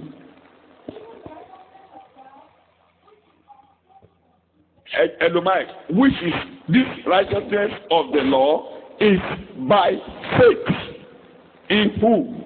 Òdodo Ọlọ́run yìí nípa ìgbàgbọ́ ni. Which is by faith in just somebody. Ìgbàgbọ́ nínú Kristi. Unto all in Christ. Unto all and upon all them that believe. Fún gbogbo ènìyàn, sí ara gbogbo ènìyàn, a fi hàn fún gbogbo ènìyàn, àwọn àgbẹ̀ òdodo yẹn, àgbẹ̀ àti agbádá, a fi sí ẹ̀wù sí ọrùn gbogbo ènìyàn. That is the meaning of upon. Ìtumọ̀ pé ó wà lórí nìyẹn. Read it in Yorùbá. 22. Àní òdodo Ọlọ́run nípa ìgbàgbọ́ nínú Jésù Kristi sí gbogbo ènìyàn. Sí gbogbo ènìyàn. Àti lára gbogbo àwọn tí ó gbàgbọ́. Yorùbá gbé jáde dáadáa. Nítorí tí kò sí ìyàtọ̀. Ló ti yé yín bẹ́ẹ̀ ni. A fi hàn fún gbogbo. It is now revealed. Ẹ máa kọ́ Bíbélì máa yé wa o. Sí ara. Àbí bẹ́ẹ̀ kọ́. Sí ara kí ni wọ́n pè é. Àwọn tí ó gbàgbọ́. Ó máa di ewu ọrùn fún gbogbo ènìyàn. Ìjámẹ́ to all men. Gbogbo àwọn tó gbàgbọ́. Gbogbo àwọn tó gbàgbọ́. Àfẹ́kẹ́rẹ́ yẹn hàn. Òun rè é. Ṣùgbọ́n ewu ọrùn yín ni o. Ẹgbẹ́ ọ̀bíẹ̀mù kó wà lára yín kẹ́ máa gbé kiri. Kó gẹ̀ your garment. sí ara gbogbo àwọn tó gbàgbọ́. Upon all who believe. Ìbá ṣe Júù tó ní òfin. Ìbá ṣe kèfèrí tí ò ní òfin. A fi òdodo Ọlọ́run hàn. Òdodo Ọlọ́run yẹn ní ìgbàgbọ́ nínú ta ni o. And that righteousness is ìgbàgbọ́ nínú ta ni o. In Christ. Ìgbàgbọ́ nínú ta ni o. Nínú Jésù. Fún gbogbo ẹ̀yin tó bá gba Jésù gbọ́. Òdodo yẹn rèé. Òdodo yẹn rèé. Agbésí ẹ̀wù ọrùn yín agbéwọ̀ yín lọ́rùn. Being used as garment for you. Bíbélì lẹ ṣe ń kà. Màá sọ de wẹ́wẹ́ láìpẹ́. Kò sí ìyàtọ̀ láàrin òdùà ó yá máa kà lọ. Gbogbo ènìyàn ló dàbí ṣẹ̀. Sẹ́ni bẹ́ẹ̀ yẹn. Tí wọ́n sì kùnà ògo Ọlọ́run. Gbogbo ènìyàn ló ṣáà ti ṣẹ̀. All have sinned. Afẹ́ kàbẹ́ yẹn ṣe máa ń di olódodo yẹn ní. We want to read how you can become. Gbogbo ènìyàn ló ṣáà ti ṣẹ̀. All men. Tí wọn ò ráyè láti déwájú. They have no access to the presence of God. Aṣọ ògo wọn ti lọ. Aṣọ ìdí ènìyàn ti lọ. Aṣọ ẹwà ẹ̀jẹ̀ ti lọ. Gbogbo èèyàn ti di ẹrú tí ò lè gbélé. Ẹ ò lè wọlé bàbá. Ẹ láǹfààní àti wọ yàrá bàbá yín. No access to the room of your father. Ògo Ọlọ́run ògo tí ẹ ní ògo tó lọ́run gbé tì yín ògo ti lọ. Tuntun bá ti gbọ́ dá ògo mi padà. Anytime you are hearing, restore my glory upon those mountains. Gbogbo ṣe máa padà la fẹ́. How glory can be restored is what we want to talk about now. Ògo rẹ̀ tẹ̀ ìjà ti dígbẹ́. Ìpàdé ọlọ́jọ́ mẹ́ta. Ìpàdé ọlọ́jọ́ mẹ́ta. Táwọn àti kábíyì fún ọ. Ògo rẹ̀ ò padà. Taken away. If this place is not reading. Tó o bá ti ṣe ọ̀tá ọ̀tá to you. Ògo rẹ̀ ò tí. Glory cannot be restored. Ìkábọ̀dù. The glory. Ichabod. Nígbà tá a gbé àpótí ẹ̀rí lọ. When the Ark of Covenant was taken away. Bẹ́ẹ̀ni ìdájọ́ ń fi yéra wa o. Ní kété tí wọ́n gbé àpótí ẹ̀rí lọ. Immediately the Ark of God was taken away. Ọmọ tó ń bí nígbà yẹn wọ́n porúkọ ẹ̀ ní Ichabod. The son that was born there ti lọ lọ́dọ̀ Ísírẹ́lì. Ichabod. That is glory departed. Ọlọ́run tó wà láàárín wọn. God. Tí a fi àpótí ẹ̀rí dé wọn. Kí ló wà nínú àpótí ẹ̀rí? Òkúta. A ti gbé lọ. Inside the Ark of Covenant and now the Covenant. Tí ògo bá máa padà dé, a máa dá àpótí ẹ̀rí padà sínú ènìyàn. The Ark of Covenant will be restored to the heart man. Wòlíì jẹ́rìí rẹ̀. That is why Bẹ́ẹ̀ni yóò fi òfin mi sínú yín, inú yín lèmi yóò fi ọ̀rọ̀ mi sí. Màá kọ́ nínú ìlànà kì í ṣe làárà. I will circumcise you. Mi ò ní kọ ọ̀rọ̀ sínú pátákó mọ́, màá kọ́ nínú àyà yín. Tó bá ti kọ ọ̀rọ̀ sí àyà yín. Ẹ̀jẹ̀ yín àìṣedéédé débi kò ní. Iniquity. Ògo yín padà béèrè nì. Ìkábọ̀dù padà dé. Àpótí ẹ̀rí dé. Shout hallelujah. The Ark of Covenant is restored. Ṣé Bíbélì yé wa? Do we understand the Bible? Mo ní ṣé Bíbélì yé wa? Do we understand? Mo ní ṣé Bíbélì yé wa? Do we understand? Mo ní jàre, nǹkan tó kù bẹ́ẹ̀ kọ́ bá ti yàtọ̀ ságbèrè. Gbogbo òfin mẹ́wàá yẹn ni mò ń pamọ́. Mo máa gbọ́ lọ́wọ́ àgbẹ̀. 10 laws. Mo dẹ̀ ti try gan. I keep and I Mi ò ní ìyàwó méjì. Kódà mi ò ní I don't have 2 wives. I don't have girlfriend. I've tried. Mi ò ṣojú kòkòrò. Mi ò ní kẹ́ni ní má jẹ. I don't have covetousness. I don't threaten anybody. I'm free. Abẹ́ ẹ̀gbọ́ bẹ́ẹ̀ nígboro. Or don't you hear those? Àwọn bẹ́ẹ̀ wà níbi ọ̀sọ̀ bẹ́ẹ̀ fún yín. Outside. Kò sẹ́sẹ̀ tí mo ń dẹ́ lábẹ́ ọ̀run. I don't sin again. Méjàdì. I don't sin. Mẹ́pa ni. Don't fornicate. Mélòó kan sílé mọ̀ sí wa? Mi ò lè yọ ọ̀rẹ́ kan. Mi mo tọ́jú bàbá mi títí ó fi kú. Mo tọ́jú ẹ̀. Mo bọ̀ fún bàbá àtìyá. Take care of my parents till they die. Mo ṣe wà á. Protect them. Mo dá a tán gan. So good.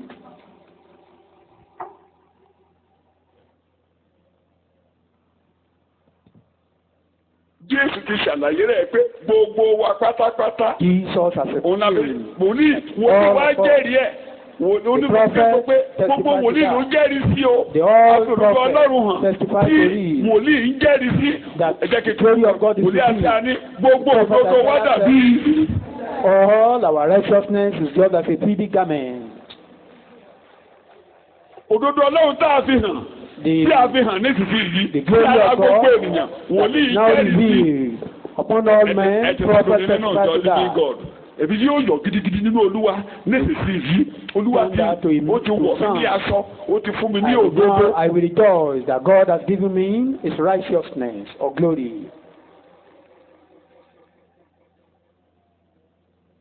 Tí Jésù ò bá wọlé, tí ọ̀rọ̀ Ọlọ́run ò bá wọlé sí ọkàn ọmọ ènìyàn, tí ọkàn ò bá wárìrì, tí ọkàn ò bá gbọgbẹ́, tí iyè rẹ̀ ò bá ṣí, kó o rí pé òtítọ́ ni Kristi kú fún wa, kó o rí pé ò lè dára rẹ gbà, kó o rí pé ò lè ran ara rẹ lọ́wọ́, tí o bá dé kòríta yẹn kó wá ní Jésù ìwọ nìkan, ìwọ nìkan, ìwọ nìkan, ìwọ nìkan, o ṣe olódodo ẹlẹ́gbẹ̀ẹ́. A filthy man. Ẹ̀mí òdodo ló fẹ́ wọlé. The spirit of righteousness want to enter. Today you see yourself. Òtítọ́ rèé. That this is the truth.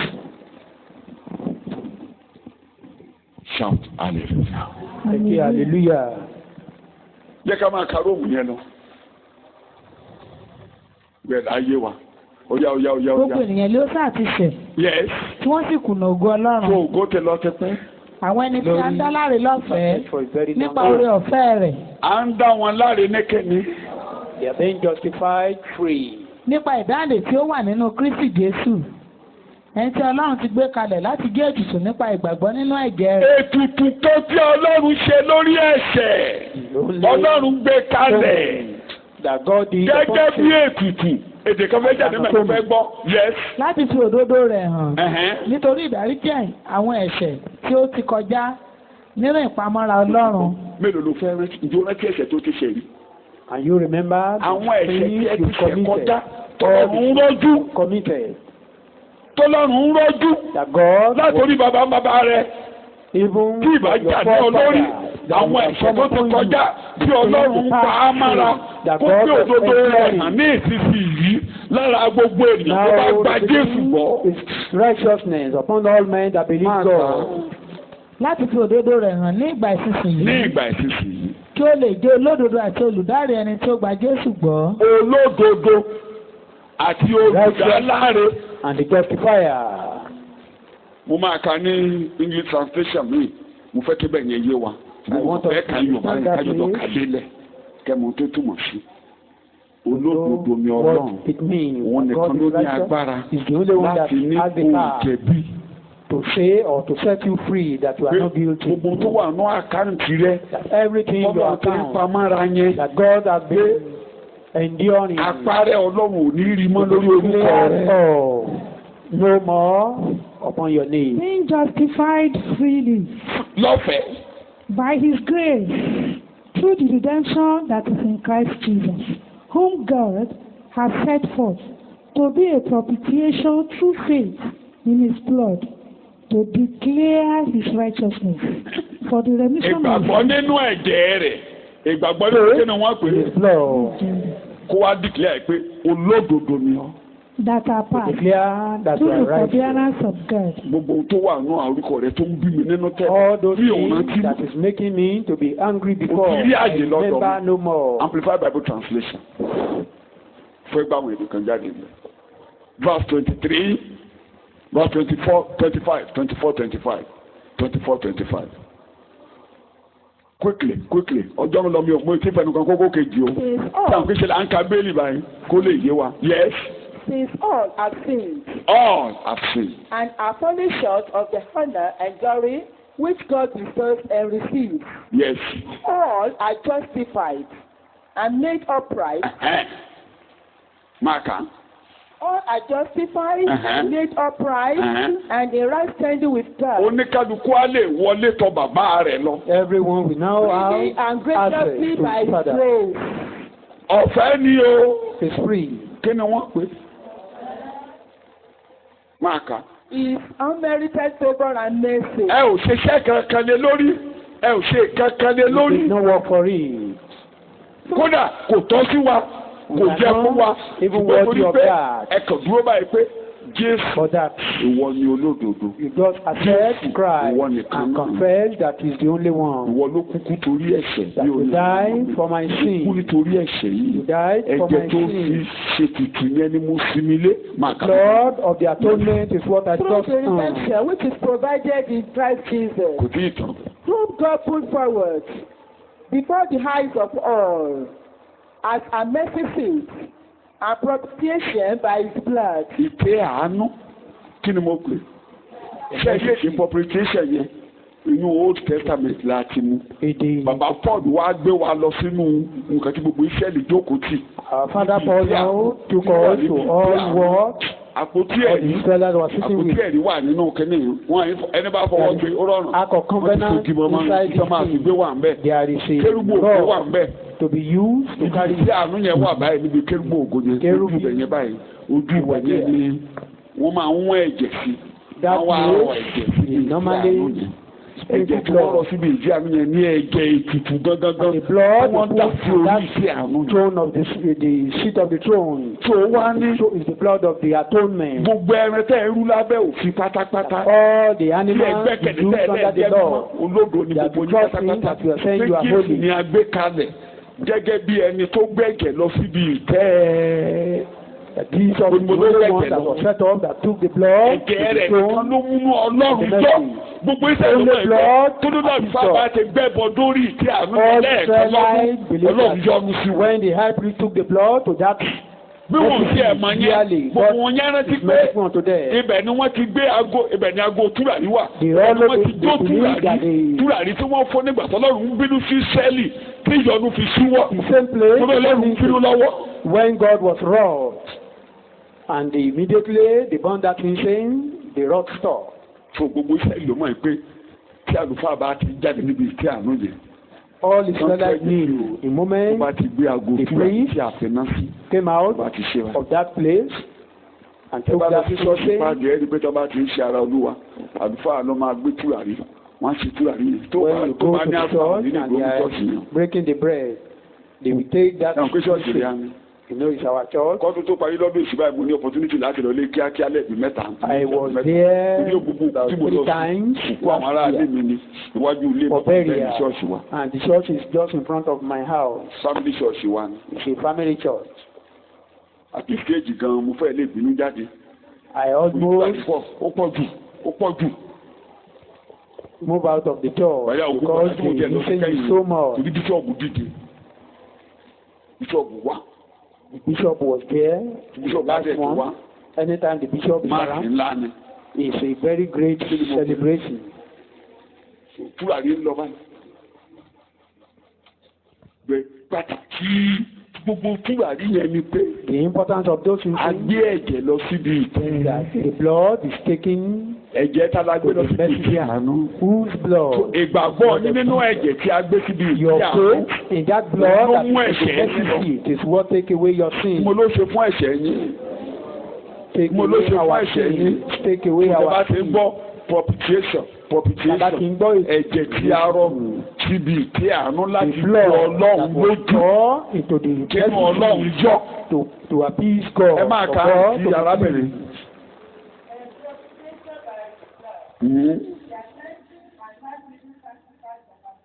Ṣé o ti gbọ́ bẹ́ẹ̀ yẹn?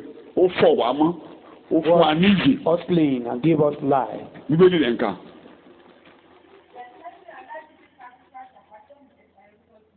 Yes. Ó ti tó ká má kà mọ́. Ẹ bá kà fi Yorùbá parí ẹ̀. Sóhun tá a mú jáde ni pé òdodo kan tọ́lọ́run mọ̀. Àwọn tó bá sì ní ẹ̀jẹ̀ Jésù ẹ̀jẹ̀ ta ni mo pè é. Who trust in the blood of Ìlò lè wẹ̀ṣẹ̀ mí nù. Kò sí lẹ́yìn ẹ̀jẹ̀ Jésù. Kò sí fún mẹ́mọ́. Fún ẹni tí ò bá ti lè káwọ́ sókè. Anyone who can surrender himself and his king, you cannot help yourself. You cannot help yourself. That is why songwriter says, "No le mú fi ẹsẹ̀ bí tara mi kò bá rẹ̀, mo fi jẹ́ mi sàn títí. kúrò ní wọn ò ṣe. Wọn kò tó fún ètùtù. Wọ́n ní kọ́ tó lè gbàlà. Kókó àkọ́kọ́ tó gbọ́dọ̀ jọjọ yé wa nìyẹn pé kò sẹ́nìkan tó lè di olódodo tí o bá sinmi lé ẹ̀jẹ̀ ìtùtù. Understand is that no one can be righteous except God in the blood of atonement. Gbogbo ohun tó wà lórí orúkọ rẹ tó gbé Ọlọ́run nínú ẹ̀jẹ̀ Jésù yóò fọ́ dànù. Anything lọ́dọ̀ Ọlọ́run your blood will contract with the wash away. Mo ló ṣe. In the presence of God, you are not guilty. Lọ́pẹ́ lọ́wọ́ Ọlọ́run pé Olúwa ó ṣe Can pé you òun thank dá mi ẹbí God? mọ́. Lord, I thank you for not condemning me. Àwọn ẹ̀ṣẹ̀ tí mo ṣẹ̀ nínú ìbínú All the ẹ̀jẹ̀ Jésù things fọ̀ wọ́n I dànù committed in your pátápátá. wrath, the blood of Jesus washed them Tó away. bí ọ nínú pátápátá ni ẹ̀jẹ̀ rẹ Making you kíá. angry. All gbogbo The blood of gbèsè. Jesus washed them Olúwa all. ṣe fún ẹ̀jẹ̀ tí o gbé lọ síbi ìtẹ́ àánú nítorí Thank you for the blood taken to the mercy seat. pé mi ò lè rárá mi lọ́wọ́. That I can't Èmi náà help máa gbé mi ò rárá mi myself. I can't lọ́wọ́. help myself. Mi ò lè dára mi gbà. I cannot deliver myself.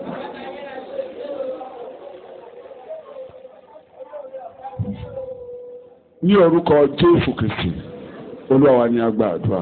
In Jesus' name, our Lord. Ìkejì. Secondly, Àwọn Farisí Jésù jẹ́ kó yọ wípé òde ara ni wọ́n ti ń ṣe bí olódodo, inú wọn dọ̀tí. Jesus made us to understand that the Pharisee, they only Mo ti kó gbogbo ẹ̀pọ̀ ṣùgbọ́n mo fẹ́ kà sí wa. they are only clean physically. Inú but yín they ni are iṣẹ́ mo ti right kọ́ lẹ́ẹ̀kan inside they are ṣùgbọ́n kí dirty. ìtẹnumọ̀ tó dé àkókò mi ti ń lọ. Inú yín ni a máa kọ ní ìlà.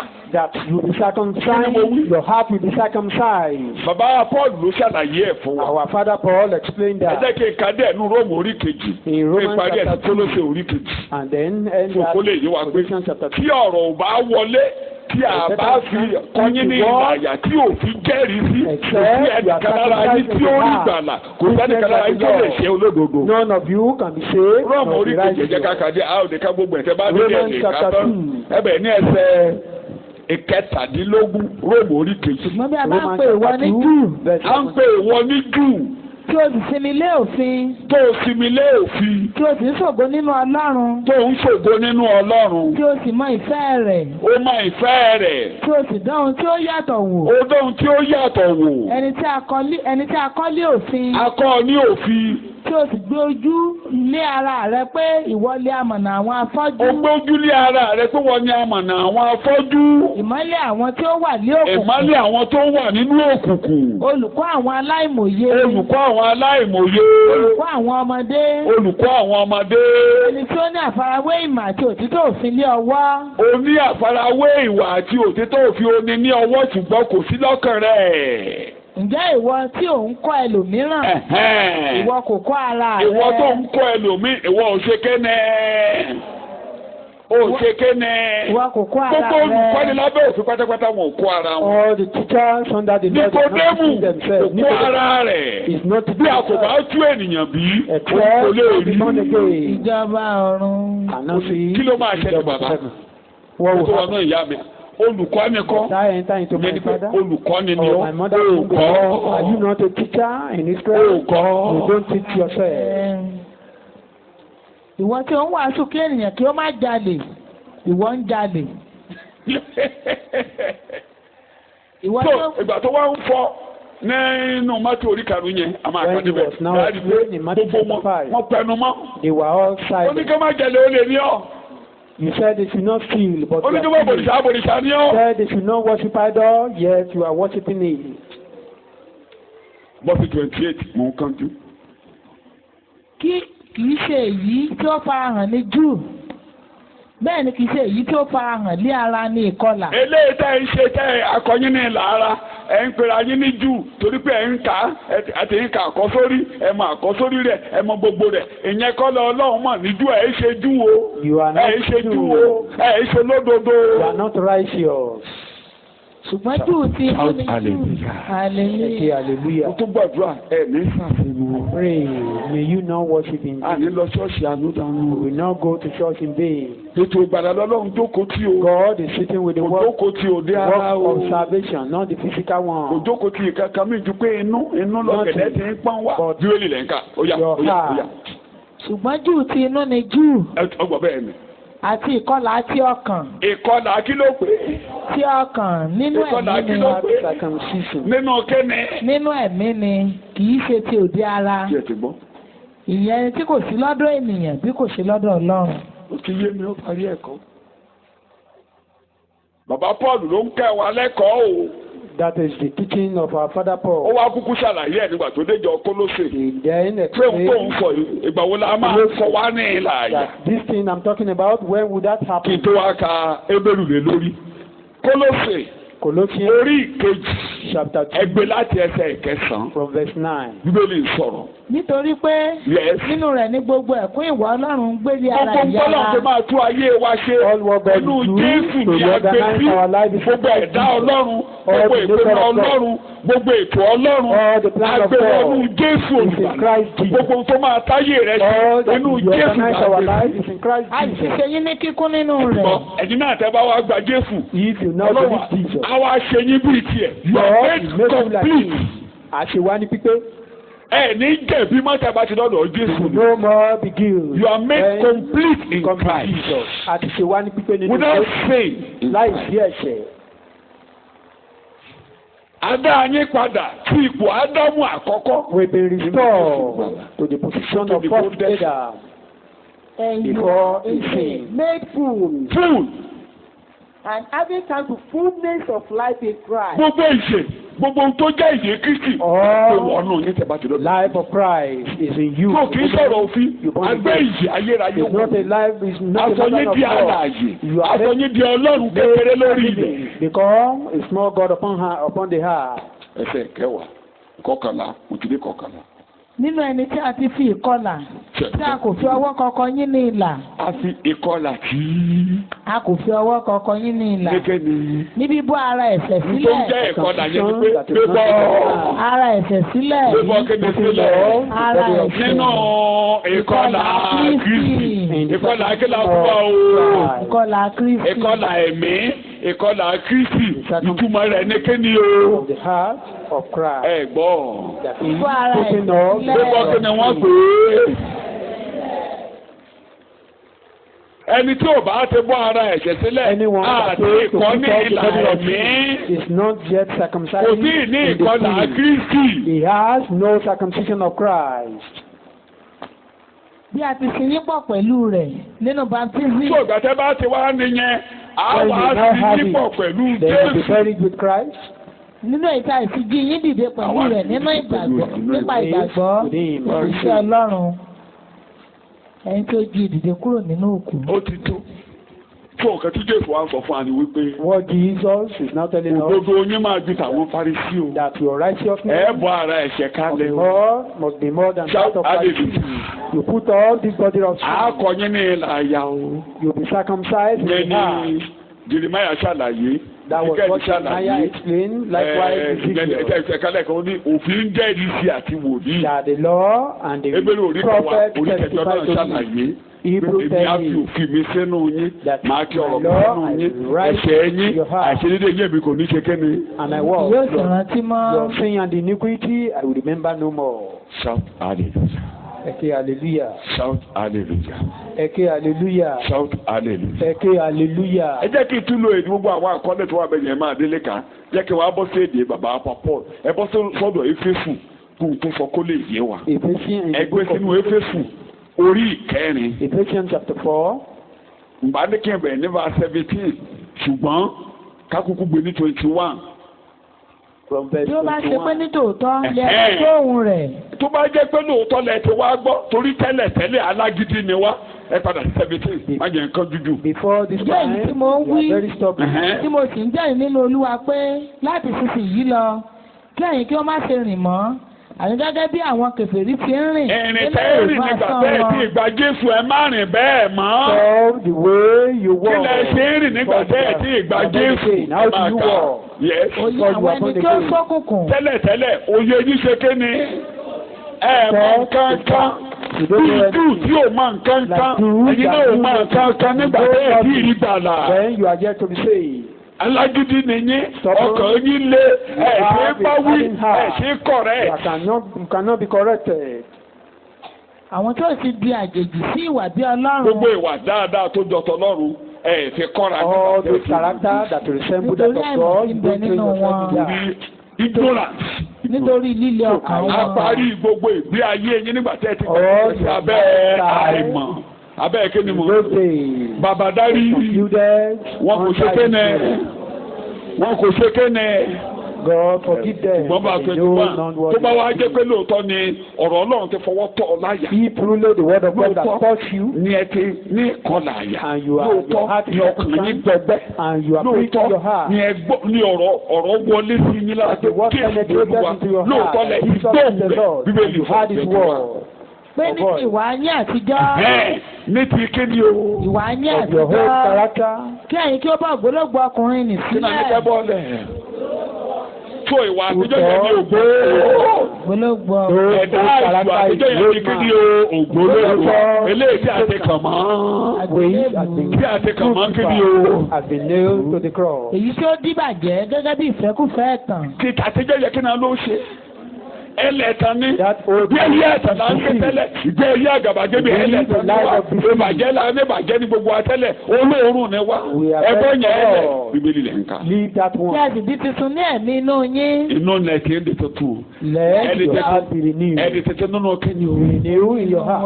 Ẹ wá gbé aṣọ mi wò. Kí a sì gbé ọkùnrin tuntun ni wọ̀. Ẹ gbé ọkùnrin tuntun ni wò. Eléyìí ẹ̀dá tuntun nìyẹn. Bí ẹnikẹ́ni bá wà ní Kristi ó di. Ẹgbẹ́ ọkùnrin tuntun ni wọ́n. Yes. Èyí tí a dá nípa ti Ọlọ́run. Bẹ́ẹ̀ni. Ní òdodo àti ní ìwà mímọ́ òtítọ́. O ti wá rí ètò pé ìwà mímọ́ ní èké ìwà mímọ́ ní òtí. The conclusion of the whole thing. Ní ìwà mímọ́ holiness as faith as the truth. Ìwà mímọ́ èké ṣùgbọ́n eléyìí ìwà mímọ́ òtítọ́ bí àwọn Farisí ìwà mímọ́ èké. That of the Jew their faith holiness. Nítorí náà fi èké ṣíṣe sílẹ̀. So now wọ́n bẹ̀rẹ̀ sí ká pé àwọn nǹkan wọ̀nyí máa bá yé yín máa kọ́ wọ́n rí báyìí. All the things now that you are born again be your character. Torí gbogbo ẹni Jésù làkàlẹ̀ ṣùgbọ́n kí Bíbélì yìí wà láyé lónìí. Ẹ fi èké ṣíṣe sílẹ̀ ẹni tó ń jalè tí ó máa ṣe. He that should be lọ́wọ́ rẹ̀ for faith. Nítorí ẹ̀yà ara ọmọnìkejì wa ni àwa ṣe. Ẹ bínú. Ẹ má sì ṣe. Mọ́mọ́ ṣe o. Torí pọ̀ ìbínú ní ìpànìyàn. Má jẹ́ kí ìbínú bá ti. Angry is murder. Kí ìbínú bá. Don't allow angry to destroy your life. Wá ṣe bá ṣe máa yanjú ẹ̀ ẹ pàdé mi níjọ́ mẹ́ta. How we will settle all those things what Jesus now taught us. Bí èdè tí mo lò lórí tó ò ní rọrùn. Like the language that you use for you not to fall into the sin of life to fail. Wà á wó. If you have peace. You will ruin yourself. You don't submit yourself. Kò sí bó ṣe tóbi tó. Kò sí no bó ṣe matter lórí how ọ̀pẹ tó. great you are, no matter the great, you become another thing if you allow the rule of bitterness. You go to church in vain. It means such person walk in vain. Mọ́mọ́ ṣe o. Don't sin. Ìbínú kó bá o. Don't allow anger to ruin yourself. A ka Bíbélì. Kẹ́ni kẹ́kẹ́ ìgbàlè lọ́wọ́ rẹ̀. Can anyone take away your good? Can anyone ruin your life? Gbogbo tẹ́lẹ̀ kan bá ṣe sí mi bẹ́ẹ̀ ṣe ló máa gbé mi sókè. Anything that man ìyẹn mo fi ń gbélé ayé. to me will exalt me. Mo máa tọ́ lójoojúmọ́ pé mo fi ń gbélé ayé nìyẹn. I do say that that's how I use my life. Mo jẹ ẹyẹ tí ìyàwó mi ṣe tọ́ báyìí bá ti gbé yìí lẹ́lẹ́ mo lọ after eating my patent yam I will just sleep. No problem. I will sleep. Bó o fi kò. If you throw stone. Okòrè àpàdà wàá bà ọ́. Your stone will return to you. Bó o ṣe pè. Ẹ lọ ṣe pèlè lórí. You are cursing yourself. Bó o tàṣẹ. You the sham is coming back to you. Ka Bíbélì alẹ́ ti lẹ̀. Bẹ́ẹ̀ ni kẹ́ máa ṣe fi àyè fún èṣù. Tí o ti gbọ́, má jẹ́ kéṣù ráyè, má jẹ́ kéṣù ráyè. Give a chance to Satan. Má jẹ́ kéṣù ráyè, ṣùgbọ́n fẹ́ ráyè, má jẹ́ ó ráyè. He will always try to come in, but má jẹ́ ó ráyè. Don't allow him. Ẹ̀yà ọmọnìkejì rẹ̀ rè é.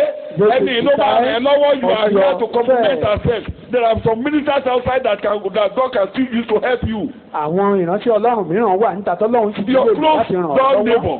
ẹni tó súnmọ́ alábàágbé rẹ̀. bẹ́ẹ̀ ni ó súnmọ́ ní jara alẹ́ ẹni lọ. is closer to you than your family. kátó para alẹ́ àwọn ló máa dá sọ àbí bẹ́ẹ̀ kọ́. because if there is any problem because they call your family. make peace with them your co-tenant. má jẹ́ kéṣù ráyè má jẹ́ kéṣù ráyè. don't allow Satan. ibi tẹ́ ẹ gbé báyìí kẹ́ tó gbé pásítọ̀ ara lé yín lẹ́ máa rí. where you are living there you call pastor. pásítọ̀ tó dé ẹ̀dẹ́ kẹ́ tó lálàgbà àwọn aládùúgbò lẹ́ máa rí. before you see your leaders your co-tenant your neighbor. ẹ̀yẹ́ aládùúgbò yìí kíra olóhùn lọ sọ́run. you don't greet your neighbor and you say you are going to heaven.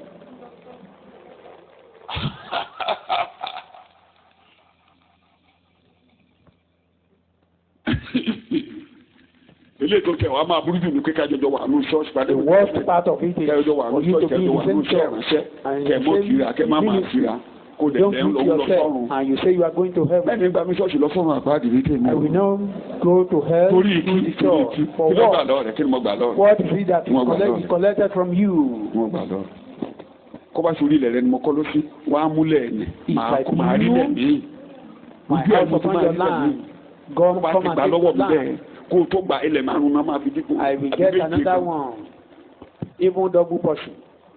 to ayé ta lọ ọwọ́ rẹ wá. in whose hand is your life. owó ọlọ́run láyé rẹ wá. my life is in the hands of God. no one ọgbẹ́ kọ Jésù níkan bá bọ́ agbádá ẹ̀ kó mú àwọ̀tẹ́lẹ̀ kan máa mú. even Jesus said if you take your garment give them your underwear as well. màá ní ohun tó dáa jù ẹ lè wá gbà yàwó mi. I said the greatest thing you can do is for you to take my wife. ní tó bá ti láìkí ẹ. take her away. kó bá ti ṣe kí ni kó láìkí ẹ. if she likes you can take her away. mo sọ lọ́jọ́ sẹ́ni mo ní bí ọ̀rẹ́ ìyàwó mi ọ̀rẹ́ ẹ̀ kan ọ̀rẹ́ ò sí nílé báyìí. I said it on Sunday. kó bá ti rí ẹni bẹ́ẹ̀ torí ìyàwó ọkọ ẹ máa ń tòde dáadáa ọ̀dọ́ dígun ọ̀dọ́. his husband her husband is somehow kì í ṣe ló dédé ka mọ́lé wọn tó dédé. he met one of them maybe in the house or in the car. ó ká sọ fún. he just gave her some time. ìgbà tó délé kí ọmọ yẹn tó sọ fún ìyá ẹ̀ pé. when the lady informed. ọkùnrin tó ń ṣe boyfriend pé ìyàwó ẹ̀ ká sọ fún ẹ ọ tẹ pa ọ. inform her parents that the wife of the boyfriend gave her some comment and the woman said you are dead already. ó fìfẹ́ lé lọ. she never returned to her. through love he sent her away. ó pàdé kan níbi iwájú Babalọlá níbi he met one of them at Babalọlá area here. he embraced her and greeted her very well. ó wù mí. I love him. ọmọ mi wù mí ni mo fẹ́ ó wù wọ náà ó yá. I love him. àjọjọ máa fẹ́. I like him and I marry him. you like him as well and you want to marry him. olóbìnrin ni máa fẹ́ ọkùnrin yẹn. you think that woman will marry that man.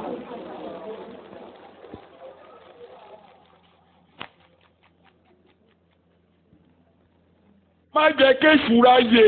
don't allow kẹ́rì ẹ̀ bá ní ṣẹ́jú méjì. èṣù ò ní ráyè nínú ọ̀tọ̀ ayé. Satan you will not have time. èṣù ò ní ráyè ò ní rí mi lò. you will not use me. ò ní rí mi lò ò ní rí mi lò. you will not use me.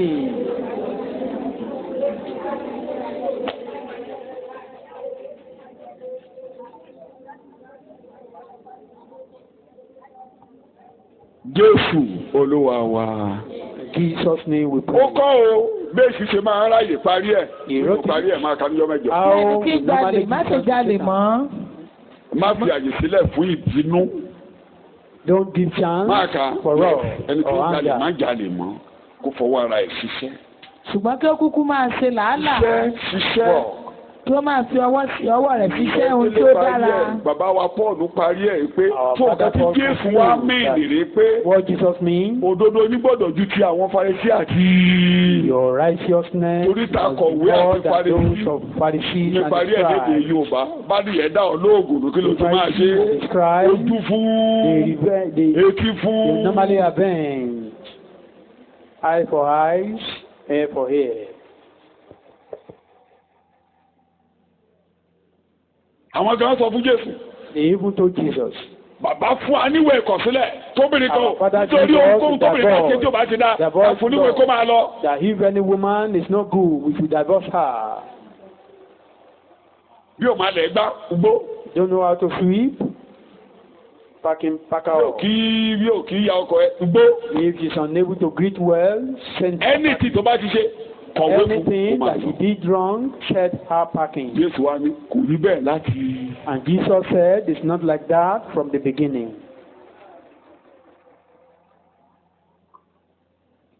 Àwa gẹ́gẹ́ bí ìyàwó Jésù. We, nígbà tá a ti gba Jésù. Bridegroom of Jesus. Ṣé kò yẹ ká ti wọ gbó? Christ. Kí Jésù máa kọ ìyàwó ẹ̀ sílẹ̀ nítorí ohunkóhun tí à ń ṣe lẹ́nu òní yìí. Ṣé kò yẹ ká ti fún ọ níwèé ìkọ̀sílẹ̀? Kí Jésù sọ pé kúrò lọ́dọ̀ mi èmi kò. For Jesus to say, depart from me, I know you no more. Ìgbà mi àwọn àtọ́ Jésù dárí ẹ̀ṣẹ̀ jù. Oh, I know you now. Bẹ́ẹ̀ bẹ́ẹ̀ ló ṣe máa ń ṣe. At times you say, Jesus, forgive me. Dárí ẹ̀ṣẹ̀ jù. Forgive me.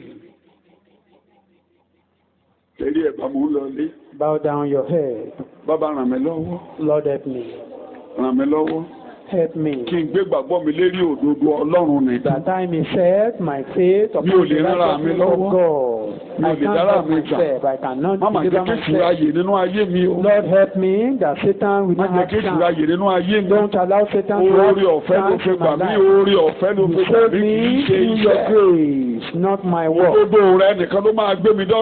Your only righteousness can lead me to God.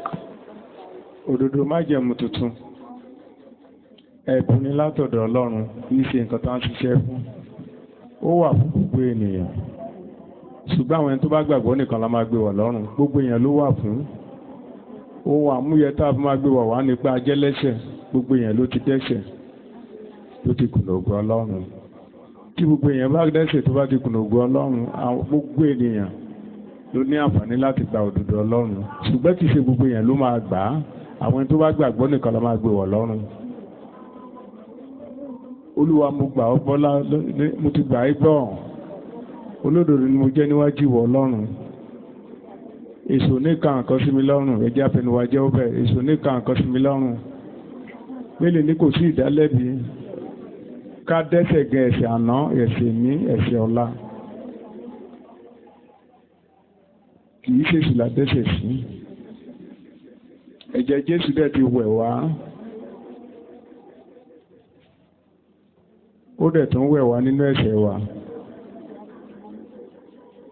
Èsì oníkan nǹkan sí mi lọ́rùn, ẹ̀jẹ̀ àfẹnuwà jẹ́wọ́. Ìdálẹ́bi ò sí fún mi torí mo wà nínú Kristi Jésù. Nígbà tá a bá ti wá di àtúbí báyìí, àwọn èso tó máa wù jáde nínú ayé wa, òun náà ti ń kà fún wa yẹn. Àní fàyè gba èsì. Tí ìbínú bá ti yọjú, àákan, àápọ̀tú láti gbòǹgbò. Agbára ọmọ Ọlọ́run nìyẹn tó ń gbénú ayé wa.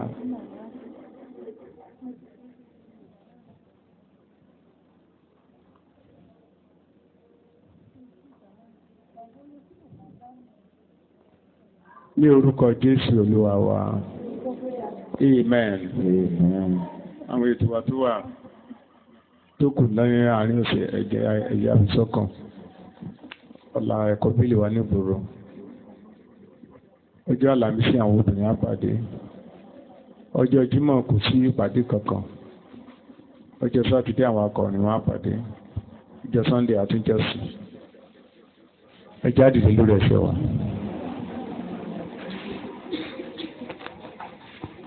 Nǹkan tó náà wà láàyè ń retí lọ́dọ̀ ènìyàn. Orí lọ́dọ̀ ènìyàn. Jésù ló wá supply ẹ̀. Àkànṣe fọlọ́run Olúwa mo dì ẹ́ mú ọ. Má jẹ́ kójú mi kúrò lára ẹ̀. Ó yẹ ẹjẹ́ àgbàdúrà lórúkọ Jésù. Jésù má jẹ́ kójú mi kúrò lára ẹ̀ o. Pọ́ọ̀lù ní ká rí òun kì í ṣe pẹ̀lú òdodo ara òun. Ṣùgbọ́n òdodo Kristi Jésù ilé tó jẹ́ ẹ̀bùn oore ọ̀fẹ́. Tàbádẹ́ tó ń tẹjúmọ́ Jésù, Ọlọ́run á wà rí inú ẹ̀bùn yẹn nínú ayé wa. Olúwa ràn mí lọ́wọ́ kí n lè tẹjúmọ́ Jésù. Olùpilẹ̀ṣẹ̀ àti aláṣepé ìgbàgbọ́. Ní orúkọ Jésù Olúwa wa. Olúwa dúpẹ́ lọ́wọ́ yín o. Òdodo àwọn Farisí ni la sọ̀rọ̀ lé lénìí. Eléyìí tí òkùtẹ̀ ń ṣe òdodo lọ́dọ̀ wọ Ọlọ́run. Eléyìí tó ń jẹ́ òdodo náà lélẹ́yìí tó gbé wọ̀ wá yìí. adúpẹ́ nítorí pé a ti gbọ́ ọ̀rọ̀ yìí ó dẹ̀ ti wọnú ayé wa lọ nípa wèrè wàásù ló ti ń gbà wàhálà ọlọ́run ẹlẹ́dàá ẹni pé ọkàn wa ti gba ìgbàlà ní àṣálẹ́ yìí olúwa dúpẹ́ lọ́wọ́ yín olúwa bá a tún ṣe ń lọ báyìí ọlọ́run ẹlẹ́dàá oore ọ̀fẹ́ láti para wa mọ́ nínú oore ọ̀fẹ́ rẹ̀ ní orúkọ jésù ìdálé wa lórí olúwa ẹ ràn wá lọ́wọ́ olúwa ẹ ràn wá lọ́wọ́ olúwa ẹ ràn wá lọ́wọ́ ògo ni forúkọ yín ní orúkọ jésù olúwa wa jẹ́ oore ọ̀fẹ́ jésù kristi olúwa ìfẹ́ ti ọlọ́run ìdàpọ̀ tẹ̀ mímọ́ kó wà pẹ̀lú wa ẹ kí hallelujah hallelujah ẹ kí hallelujah.